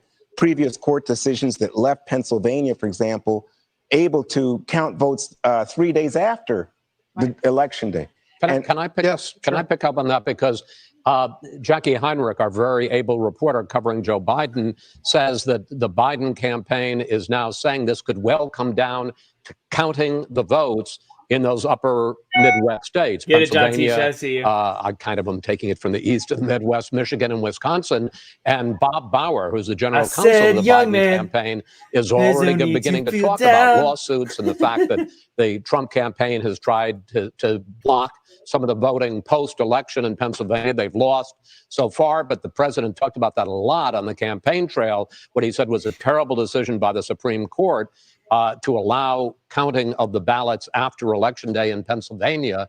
That will end up back in the courts. And, and you now have a different court because Amy Coney Barrett is going to be on there. She wasn't making those decisions in the first place. So because she wasn't on the court yet. So as much as we don't want it to happen, a lot of this may be litigated in the courts. I think, you've got Pennsylvania, you've got North Carolina, you've got Ohio. Ohio's starting to look a little bit better for President Trump. North Carolina seems like it's looking a little bit better for Joe Biden. But again, it's early. Pennsylvania is not going to be decided tonight. But on Florida, both campaigns spent a lot of capital in Florida, not just ads, but actual time. Absolutely. Going there. Absolutely. The Biden was there. What was it, Thursday? I think Thursday this week. Obama went down on Monday. And, looking at this number, Hillary Clinton lost Florida 4 years ago by 1.2 points. Trump tripled his margin over Biden as to what he had beaten. Chris, if you were trying to pick out a state where people would be most what did Joe concerned about Jorgensen get in Florida, coronavirus, Casey? Florida with the I heavy missed senior that. population Are would they seem to be that state. Just kidding. Sorry, And too obviously, soon? that's an issue that we all believe cut What did you heavily say, Anthony? in favor of Joe Biden, and yet Trump carries the state and does better than he did 4 years ago. I said I didn't hear what they said of Joe Jorgensen. I didn't. Did I miss him? Did she not? Yeah, come on, man. We already know. I'm already disappointed as it is. Like, she's barely got what? Right now, she's got 1.2% over the whole election. That's horrible. It would seem horrible. Yeah, I think I'm surprised that with how distasteful people were for both candidates, that there wasn't even a glimpse of hope for 5%. I didn't think it would happen, but I thought there'd be a 2 to 3%, more of a 3%, but I guess not. Well, think about it. Everybody keeps saying the lesser of two evils. Oh, I only got two choices. No, you don't. Like, come on. But it's the media. This is where Cambridge Analytica and all of those things came up. Like, we got to start looking at things and being like, hey, what is the media feeding us? Two people. We need 3, 4, 5 parties up there, and we're going to figure out who is the best person to be elected. Not just two. That's where you do get the lesser of two evil choice. Casey, at the same time, you got to give people they have to have self-responsibility to want to do the research to do that. Most people oppose the candidate just because of what they feel, and we see that Most a lot. of it this So, year is, I hate as much as we blame the media, you got to also say nobody ain't doing their homework. I would agree with that, though, because one of the things that Chris and I tried to do this year, especially since this is one of my first years of really digging into politics and local government and what's been going on, is sharing what I've been finding. And so many people were like, I'm glad that you broke it down the way that you did, because either one, they would not have understood it if they did it themselves, or two, they might not have just done it.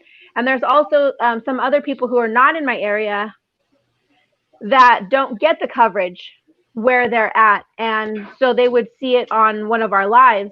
And so I would agree with you guys that I think there's obviously different people, different reasons why they do or don't do things or whatnot. But I agree that a lot of people are not educated when it comes to politics or local governments or what's really going on in their area. So I agree. No, you're correct.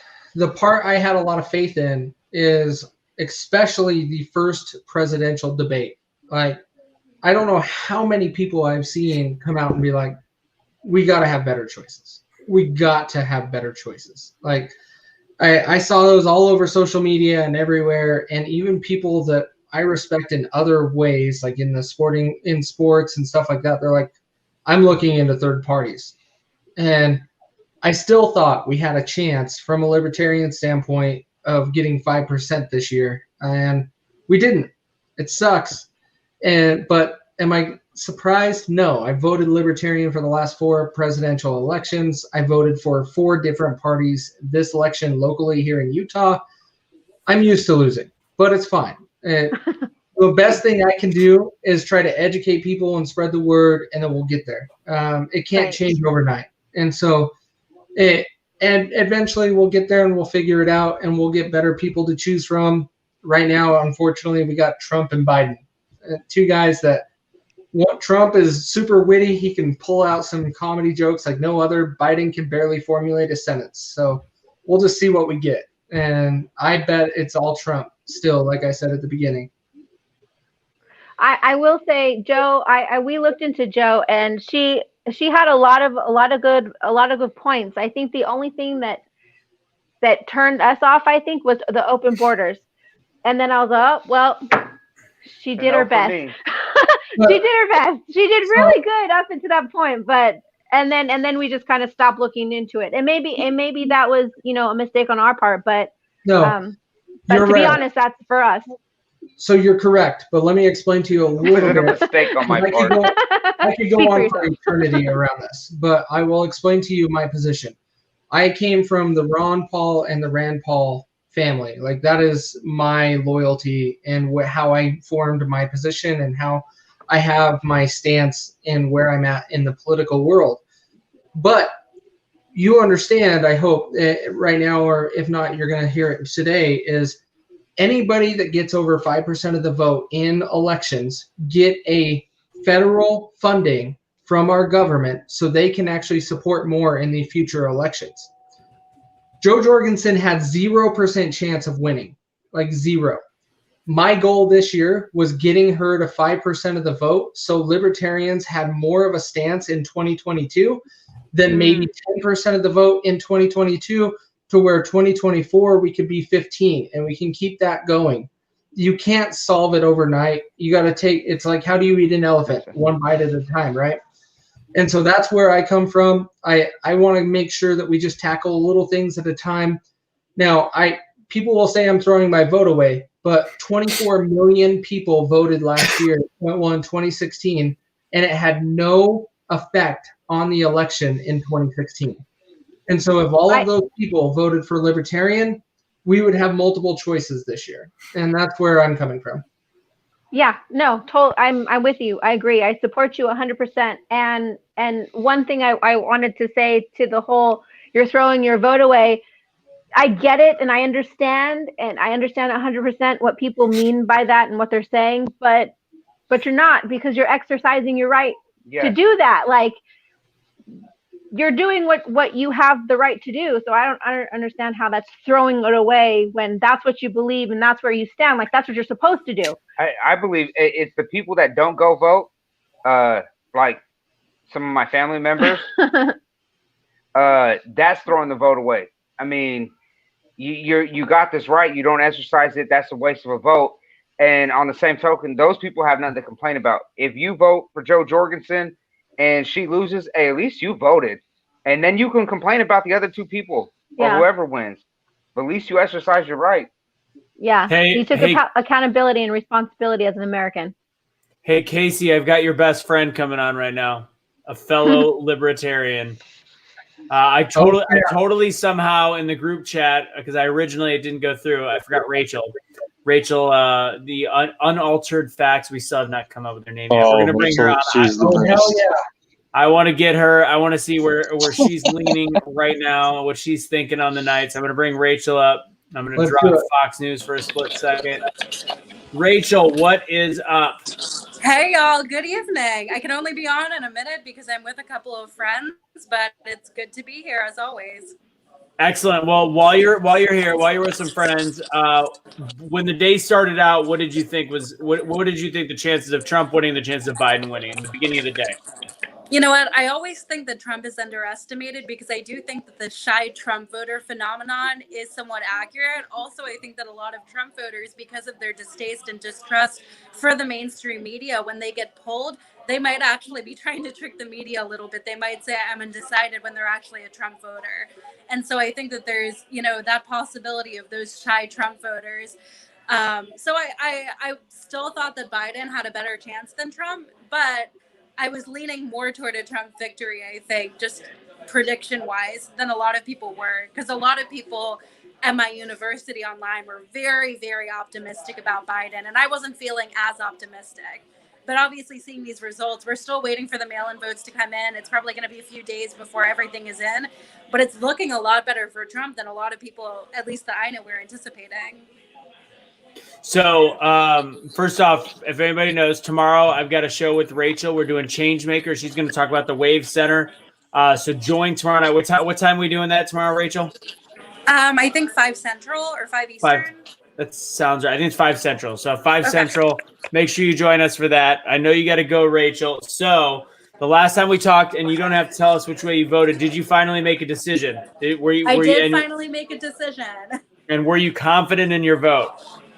You know what? With any of these candidates, I'm not going to be confident in my vote. They're all very flawed, but I'm just glad that I was finally able to come to a decision. Does your dad know who you voted for? He does not. I don't tell anyone who I voted for because, honestly, I think that it's every individual's business. I love it. I'm going to tell. Well, I know your dad messaged me earlier. I'm going to say that on the down low, you told me you voted for Biden, and then he's going to disown you. What? I'm just kidding. He's going to kill me. Yeah. All right, go back to what you're doing. I will see you tomorrow. And then have a lovely night, everyone. I will. Last thing. Oh, she left. I was going to get her final percentage. That's a big bottle of cider. Let's go back to cider. Hey, yeah, cider from Michigan. Anthony, did I ever tell you that I have 2 of my daughters are extreme liberals? No, I didn't know that. They're very liberal. One is. I knew you had a niece. I knew you had a niece that was liberal. No, she's not liberal. She's just a fucking idiot. But I'm talking about I have 2 daughters. One is a psychologist. The other one went to the University of Chicago. Okay. Guess who they voted for? Donald Trump. Donald J. Trump. Yes. Only because they focused on policy. I had to tell them get out of their damn feelings. Right. There you go. So I'm a very proud mama. Anybody find it weird that Nevada has nothing right now? They have late polls in Nevada. I think their polls go the latest in the country, from what I understand. Well, is Arizona normally a Republican state? No. Arizona back and forth. Okay. Yeah, they you can't say Arizona's one or the other. They usually flip. They're twin. I think we're about to see something on Texas. It looks like it better be red.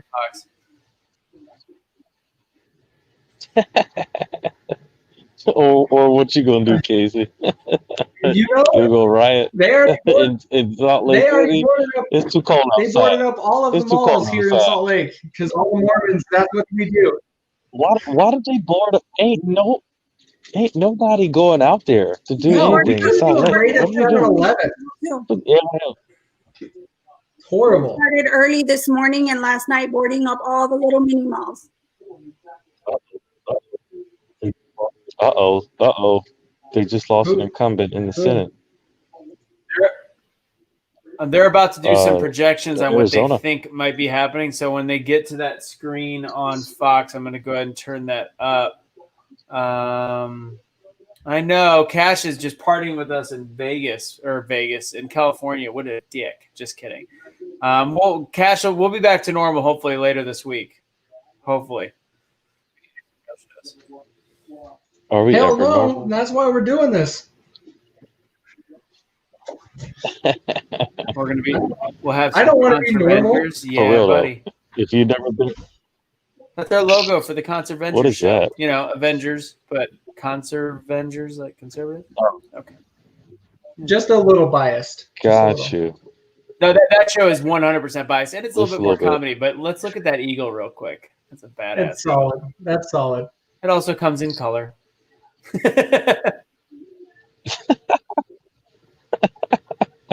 Why? How much behind is Oh, this my compared to goodness. the regular TV? This is nuts. I'm like a minute and a half behind.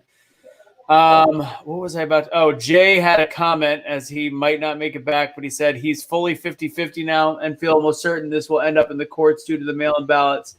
You can see it pretty plainly playing out in Pennsylvania, Wisconsin, and Michigan. Zero chance we'll get a winner tonight. Bet on that. And I will agree with him on that one. I do agree. I disagree. He's You think, holding we'll up. have you think we'll have a winner tonight? Yes. Case Yes. is in Utah. I can't listen to anything he says. Oh, all right. I want to turn this up real quick. Hold up. Downstairs or not. But let's go ahead and. No, you trumped us. Okay. Sorry about that, but won't happen again. Promise. At least tonight, anyway. Before midnight. So here we go. Now let's go ahead and play this out. Okay. I mean, do we think Donald Trump's going to win Georgia at the moment? I would say yes. Do we think he's going to win North Carolina? Probably by 1.5 points. Okay. Is he going to win Ohio? It looks like it. All right. So Texas, certainly. Iowa. Iowa, it would appear. Montana and Alaska. Now let's go ahead and start filling some in here for Joe Biden. He's Joey probably going to win Basements. New Mexico. I don't know about Nevada. It's considered a battleground state, but we'll see which way it goes. So leave that off the board here and I come think back to that upper Nevada's gonna Midwest that I go was just Biden. talking about, Michigan and Wisconsin. You know how hard they've campaigned there.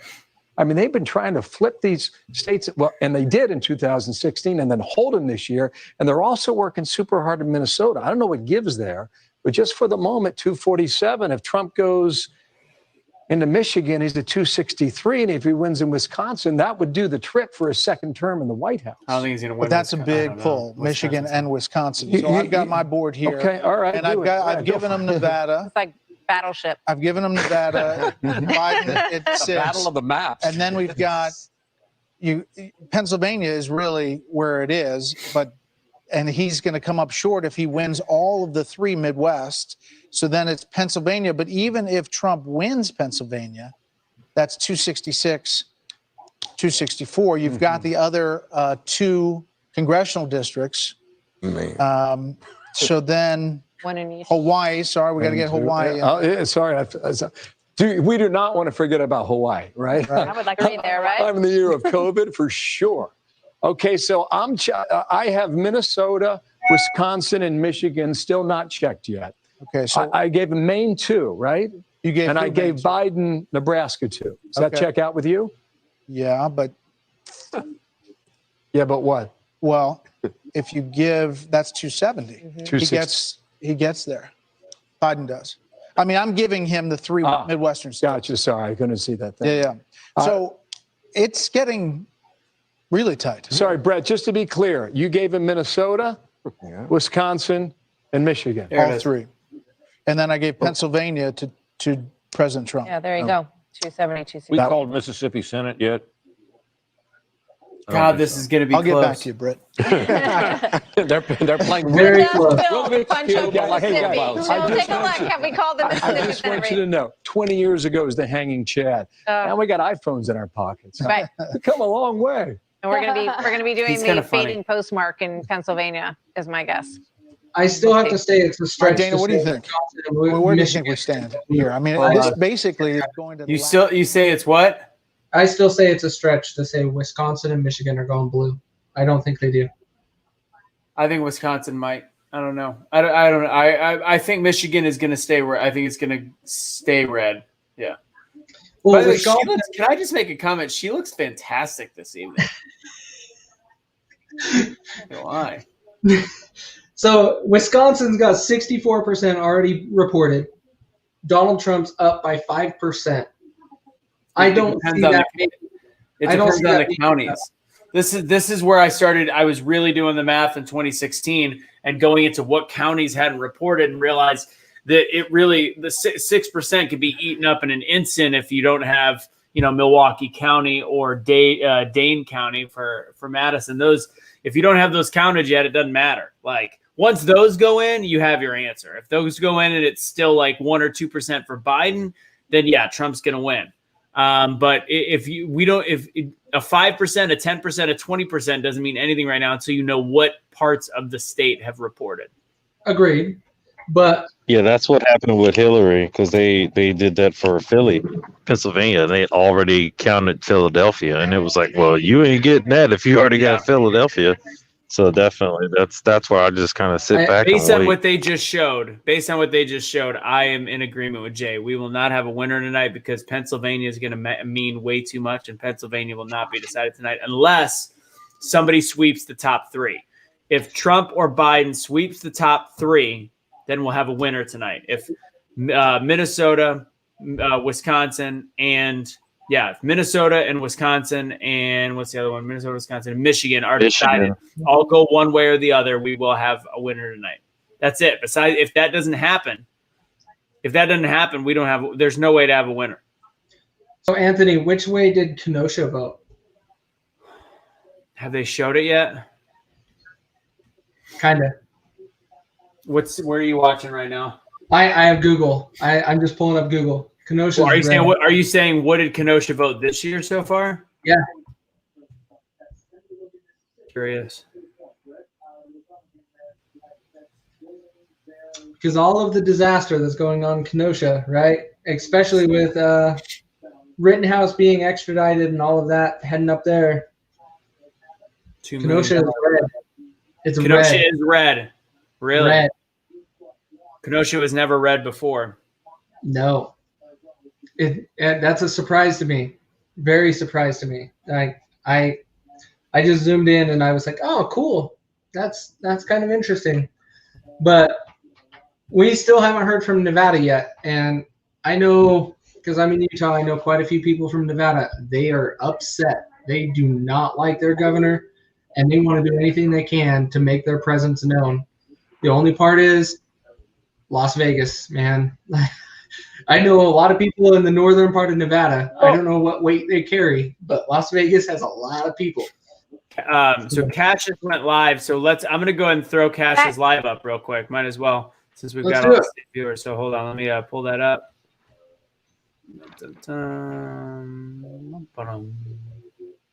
Dropping this.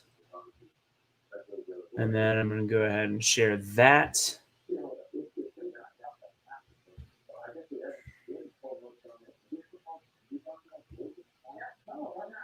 God, I always forget to do it the right way. Son of a biscuit.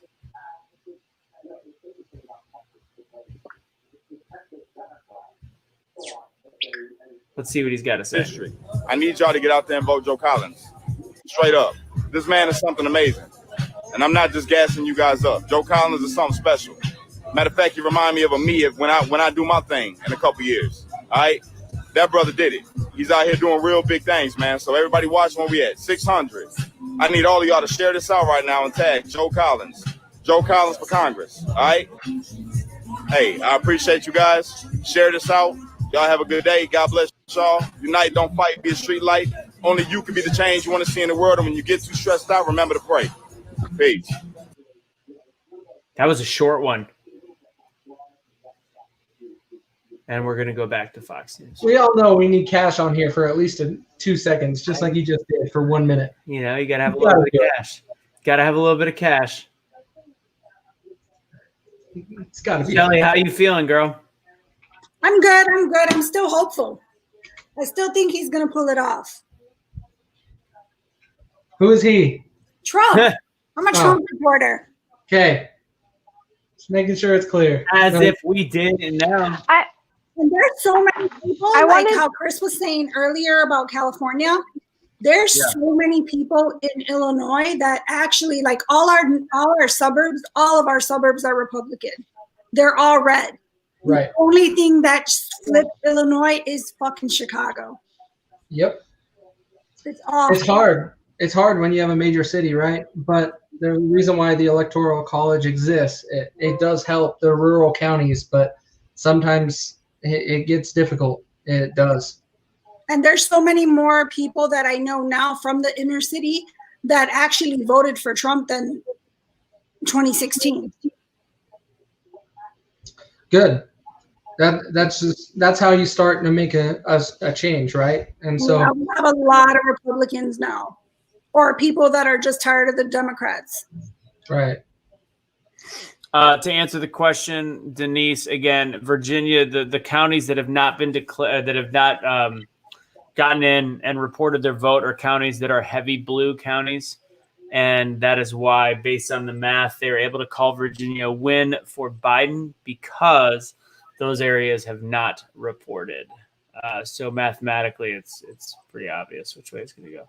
How close was where was if no, Casey's gone? I'll go and look it up.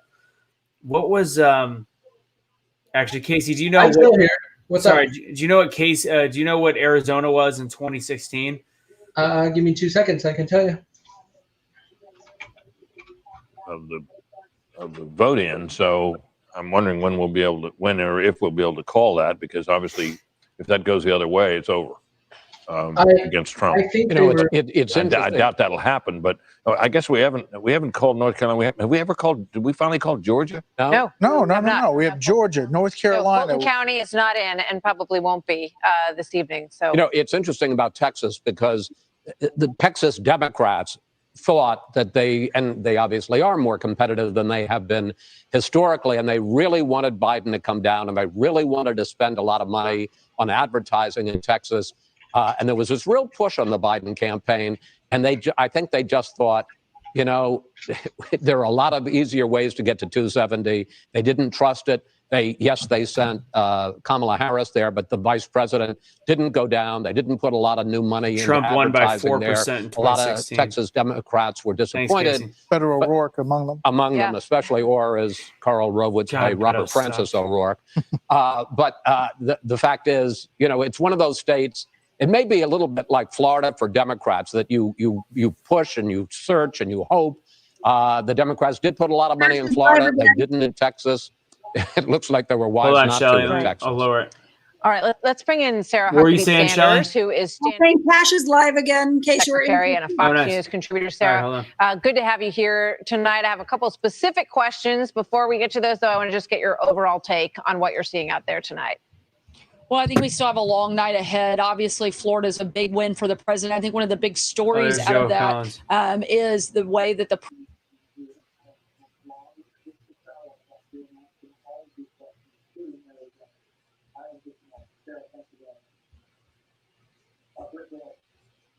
Harlem. 145th and Lennox. 145th and Lennox from Harlem. Talk to him, man. Spider Midnight, a.k.a. Pimp C Lohan, a.k.a. the KID, a.k.a. Black LaLanne. All right. Talk to him. Who you voting for this year? Trump, Trump body. Why you voting Trump? $500 billion platinum plan. You know, for the $500 billion platinum planning, go down the drawbridge and pop the cannon. I do the Trump dance. My man's right here. Where you from, bro? I'm from Brooklyn, New York. Brooklyn, New York. I here in Cali. Stand up. East New York, Williams of Pennsylvania, stand up. I hope y'all out there voting for Trump, man. My name is Shaquille West. If y'all don't know me, y'all know me as Kels. Y'all know me as Kels? KB. Yeah. What's your last name? My name is Wes. Okay. My last name Kelly. I'm Cash Kels. All right. Well, they call me Kels for the R&B. Who you voting for, my brother? I'm going for Trump, y'all. Straight up? I'm going for Trump. Why you voting Trump? That $500 billion plan, man, it's something that can get us out of the struggle that we've been in. The little struggle we've been in, that structural struggle, we can get out of that, man. So it's time for us to do it. Where can they follow you at, bro?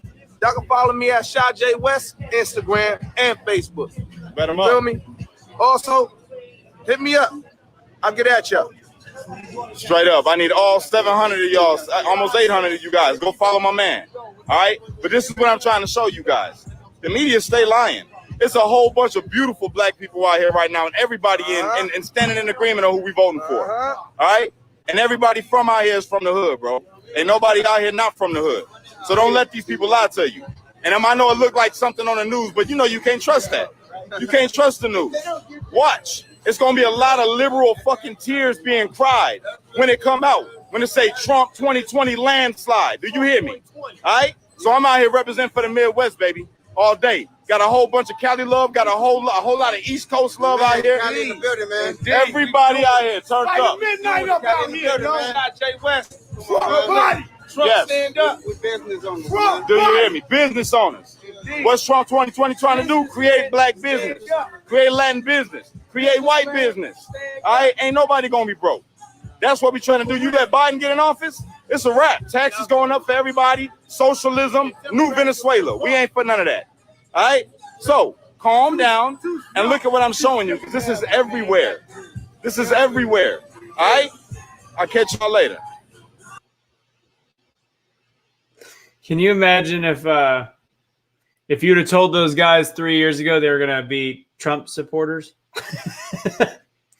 I don't think they'd have believed you. They might have shot you. Not gonna lie.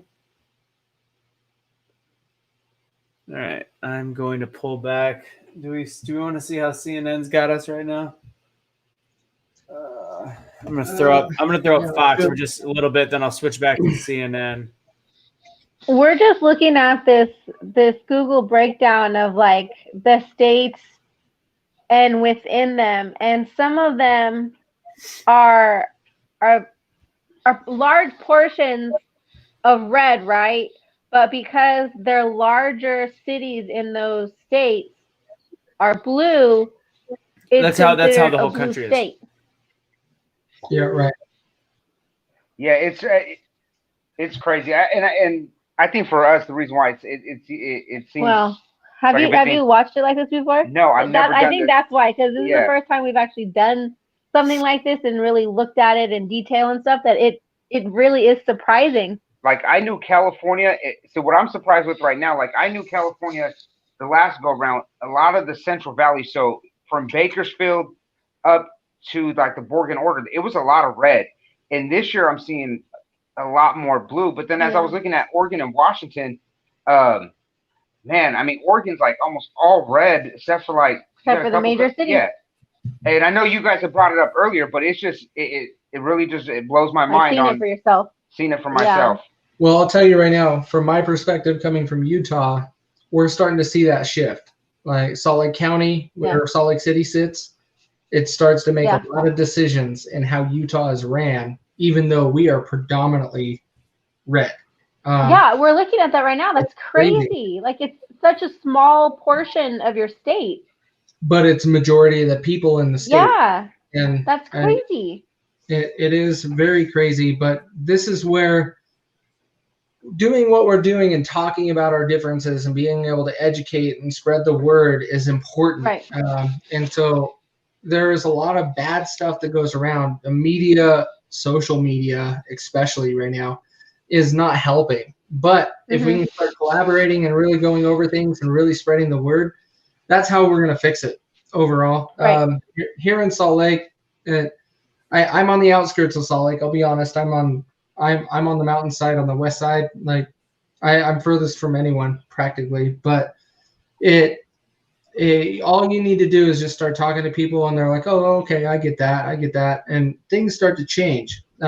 You guys in California, it's a little bit different. I don't understand how anybody supports Gavin Newsom. I hope he gets voted out. No, we don't. There's a big, and that goes back to the big population. There's a big population that doesn't. Yeah. And I'll always bring it back to LA and the Bay Area. And it's not all the Bay Area, but it's a good portion of it. Well, he just lost the court case too. Alive. They're giving Trump Ohio, which I think we expected. And so Chris, they called Ohio for where Donald Trump. which we've talked about. That's quite pretty a big. bit, It was expected in the last hour, he has to but take it's one pretty big. of those three. He's got to Does take. anybody find it weird that Trump gets a delay call, but Biden gets it quick? Oh, they said they were going to do that earlier. I mean, a lot of the news reports that I've listened to today and over the last week, they've been reporting that they were going to, if it was a win for Trump, that they were going to delay it. But they never said anything about delaying any type of win for Biden. So I expected it. It's just weird. It's I prefer everybody to be treated equally. I didn't vote for either, right? But it's still like we got to treat both parties the same. I don't care where you come from, what your background is. If you're going to call one state real quickly and we're going to be like, oh yeah, we got all of your delegates, yeah, we're good.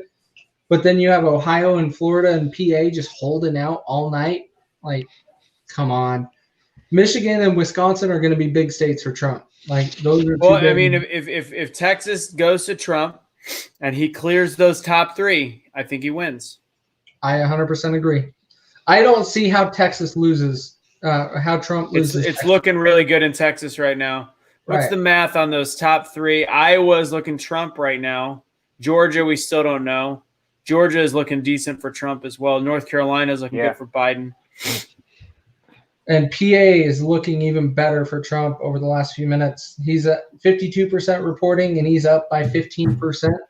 Where's that? Yeah, PA, and that's actually 50% reporting across the board. It looks like everybody's reported about equally. Again, Pennsylvania is a cluster F. We're not going to know because there's votes that won't be received until Friday. So unless it is a 5% win, you can't give it to anybody. We'll see. And real quick, back to the Newsom thing in California. Like, there's tons of us who have signed petitions over and over and over again to get him out, and he just lost his case right now, and the judge ruled that against him, that he has been taking too much power and making mandates or whatnot, calls restrictions that were unconstitutional, and from this point on he's not allowed to make any more of those calls. No. I think what a lot of us are concerned about is what about the things that he's already put in place? Is what do you call it? Retroactive, right? For when it goes back into what has already happened. I think a lot of us are hoping and we're waiting for that outcome. Like, does that include what he's already done, or is it just from this point out until that kind of wears out, or till whatever time limit that is? So that's kind of where we're at right now. So from my perspective, I bet you it's going to be from the time that goes into place. The reason why is your biggest thing against you is in 2008, you had a bill go into place to where they can turn off your power if you have a party that the state doesn't agree with. And that's not acceptable. That is a public utility, and you guys deserve that right.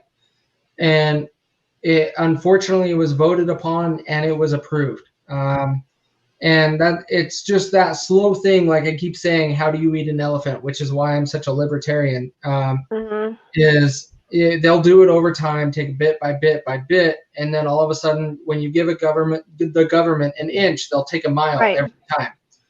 But Gavin Newsom, when he said, "Oh yeah, you got to go out and have your Thanksgiving out on your driveway and have someone shoot mashed potatoes out of a t-shirt cannon," and you can't yell at your neighbors, so you can't do any of this. It's like you can't sing. Mind your own business.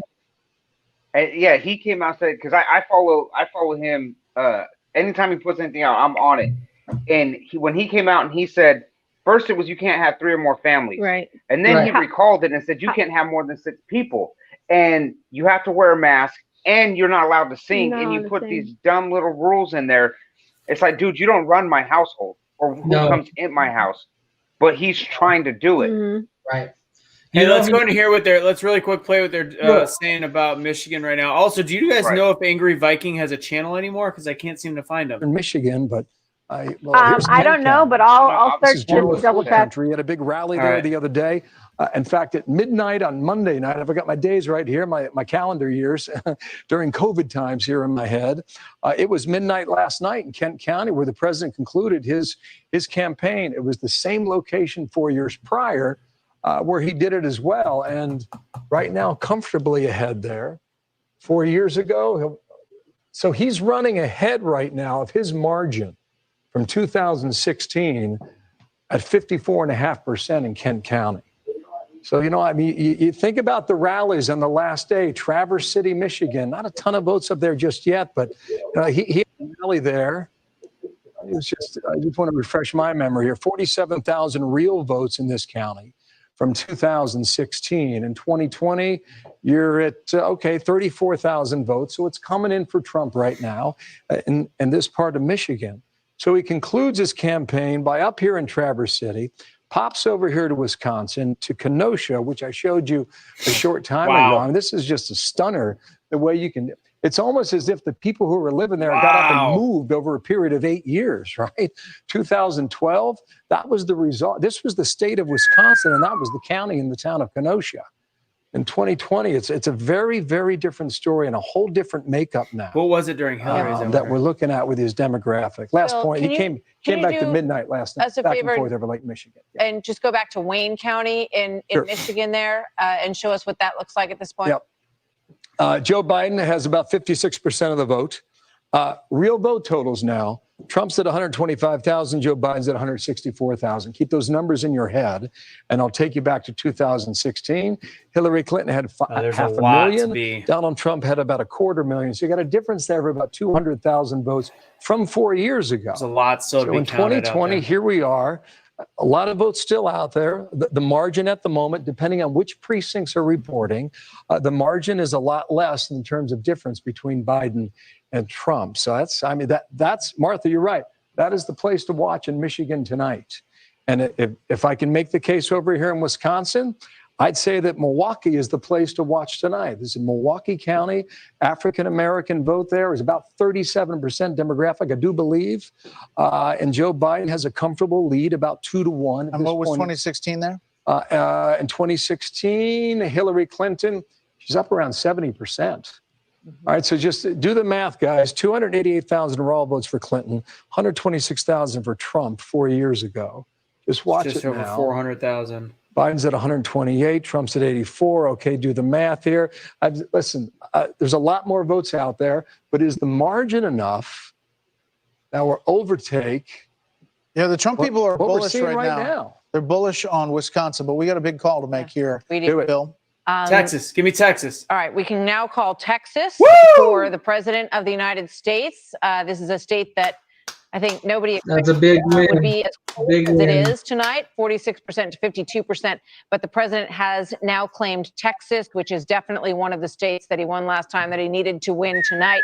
And he has achieved that goal, still be 38 proud of my electoral state. votes in the Still state of proud of Texas, my despite state. the fact that Beto O'Rourke and others were very hopeful that the tide was changing in Texas. It has held That's a good once margin, again, too. Well, it for is the Republican president. It is changing. The electorate in Texas is changing. The fact that it was this close and it took us this long to call it. But there you see the race to 270, 223 to 204 now with the big haul I wanna of see Texas California's numbers. in President Curious. Trump's column.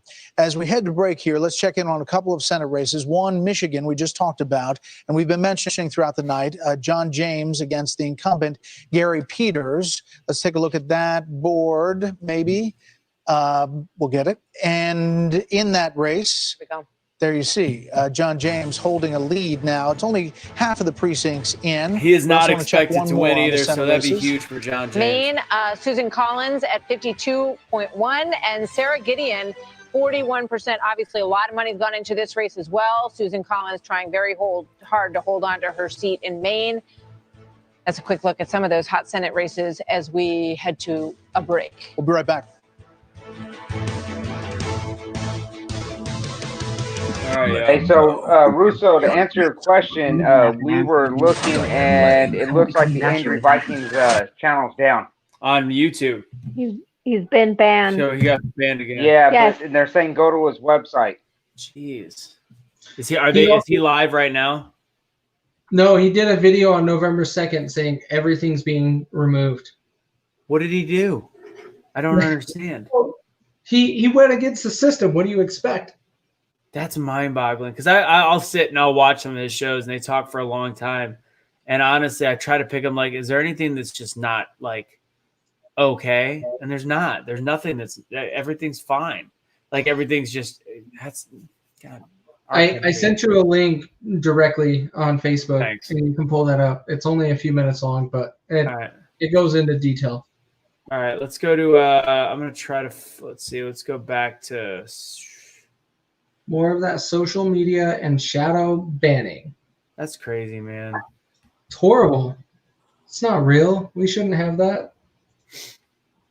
All right, let's go to Right. CNN while I look at the. I'm gonna look at the Angry Vikings. The Senate's it's- looking good from a Republican standpoint. Now we're leading for once for the night, and then Well, they're only down. I think they Democrats, in order to take over the Senate, needed 4 seats, and right now they've only taken over 1, so that's good. the House is up 145 to 120. So we might see all 3 holding red. No, the House. They've already called the House, and it looks like I get it. Here, I want to see what. How? I'm How? sorry. I don't know. I basically because doesn't make you're sense. forgetting about California. They already know the amount of pickup that the Republicans needed. All right, I want to play. Let's Can play you this just get video. rid of Nancy Pelosi, please? Well, yeah, no Please? kidding. Don't worry. Father Time might get her at one point. Or COVID. I didn't say that. Don't say that. Don't say that. I don't hope for that on anyone. All right, let's. I want to see Angry Vikings video real quick. It's a minute long. We'll throw it up and see why he got banned. See, this is what I talked about earlier. That it's mind-boggling that Trump even has a chance when the actual information is so hard to get, and the fair reporting, fair anything is just impossible to get. It's shocking that Trump is even. I mean, that shows a true grassroots campaign from a billionaire. That's what's mind-boggling. Yep. All right, let's see what we got here. Last night a bunch of conservative groups were taken down. Facebook, Twitter. As many of you know, last night a bunch of conservative groups were taken down. Facebook, Twitter, and now ours on YouTube. Hundreds of thousands, if not millions, of conservative, right, Trump-supporting groups were completely removed last night. And the biggest, my personal opinion, biggest scandal that social media has done is ever. By them doing that, it hurt us badly. On YouTube, we called a 7-day ban for a video that was posted months ago. We're down for 7 days. Our company won't make it 7 days without your help, folks.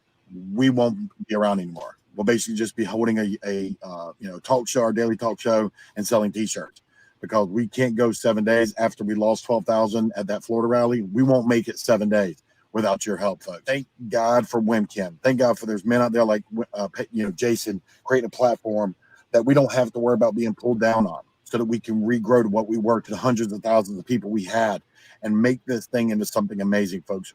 We're going to need it. We're going to need it. What's going to happen this week is going to be something like we've never seen before. I promise you, folks. It's going to get bad.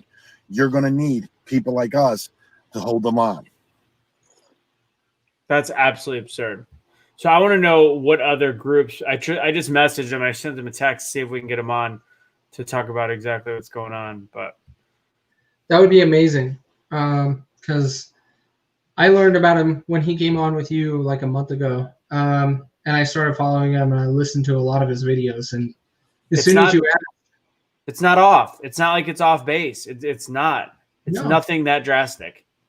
what did he say that was wrong? Oh, okay, he was against the system, is what he did was wrong, and that we have to stop this. Like, we have to stop this. We got to bring a more neutral platform and utilize it. That's what needs to be done. It's because that is literally what China does. That is becoming what China does. It's mind-boggling. Right.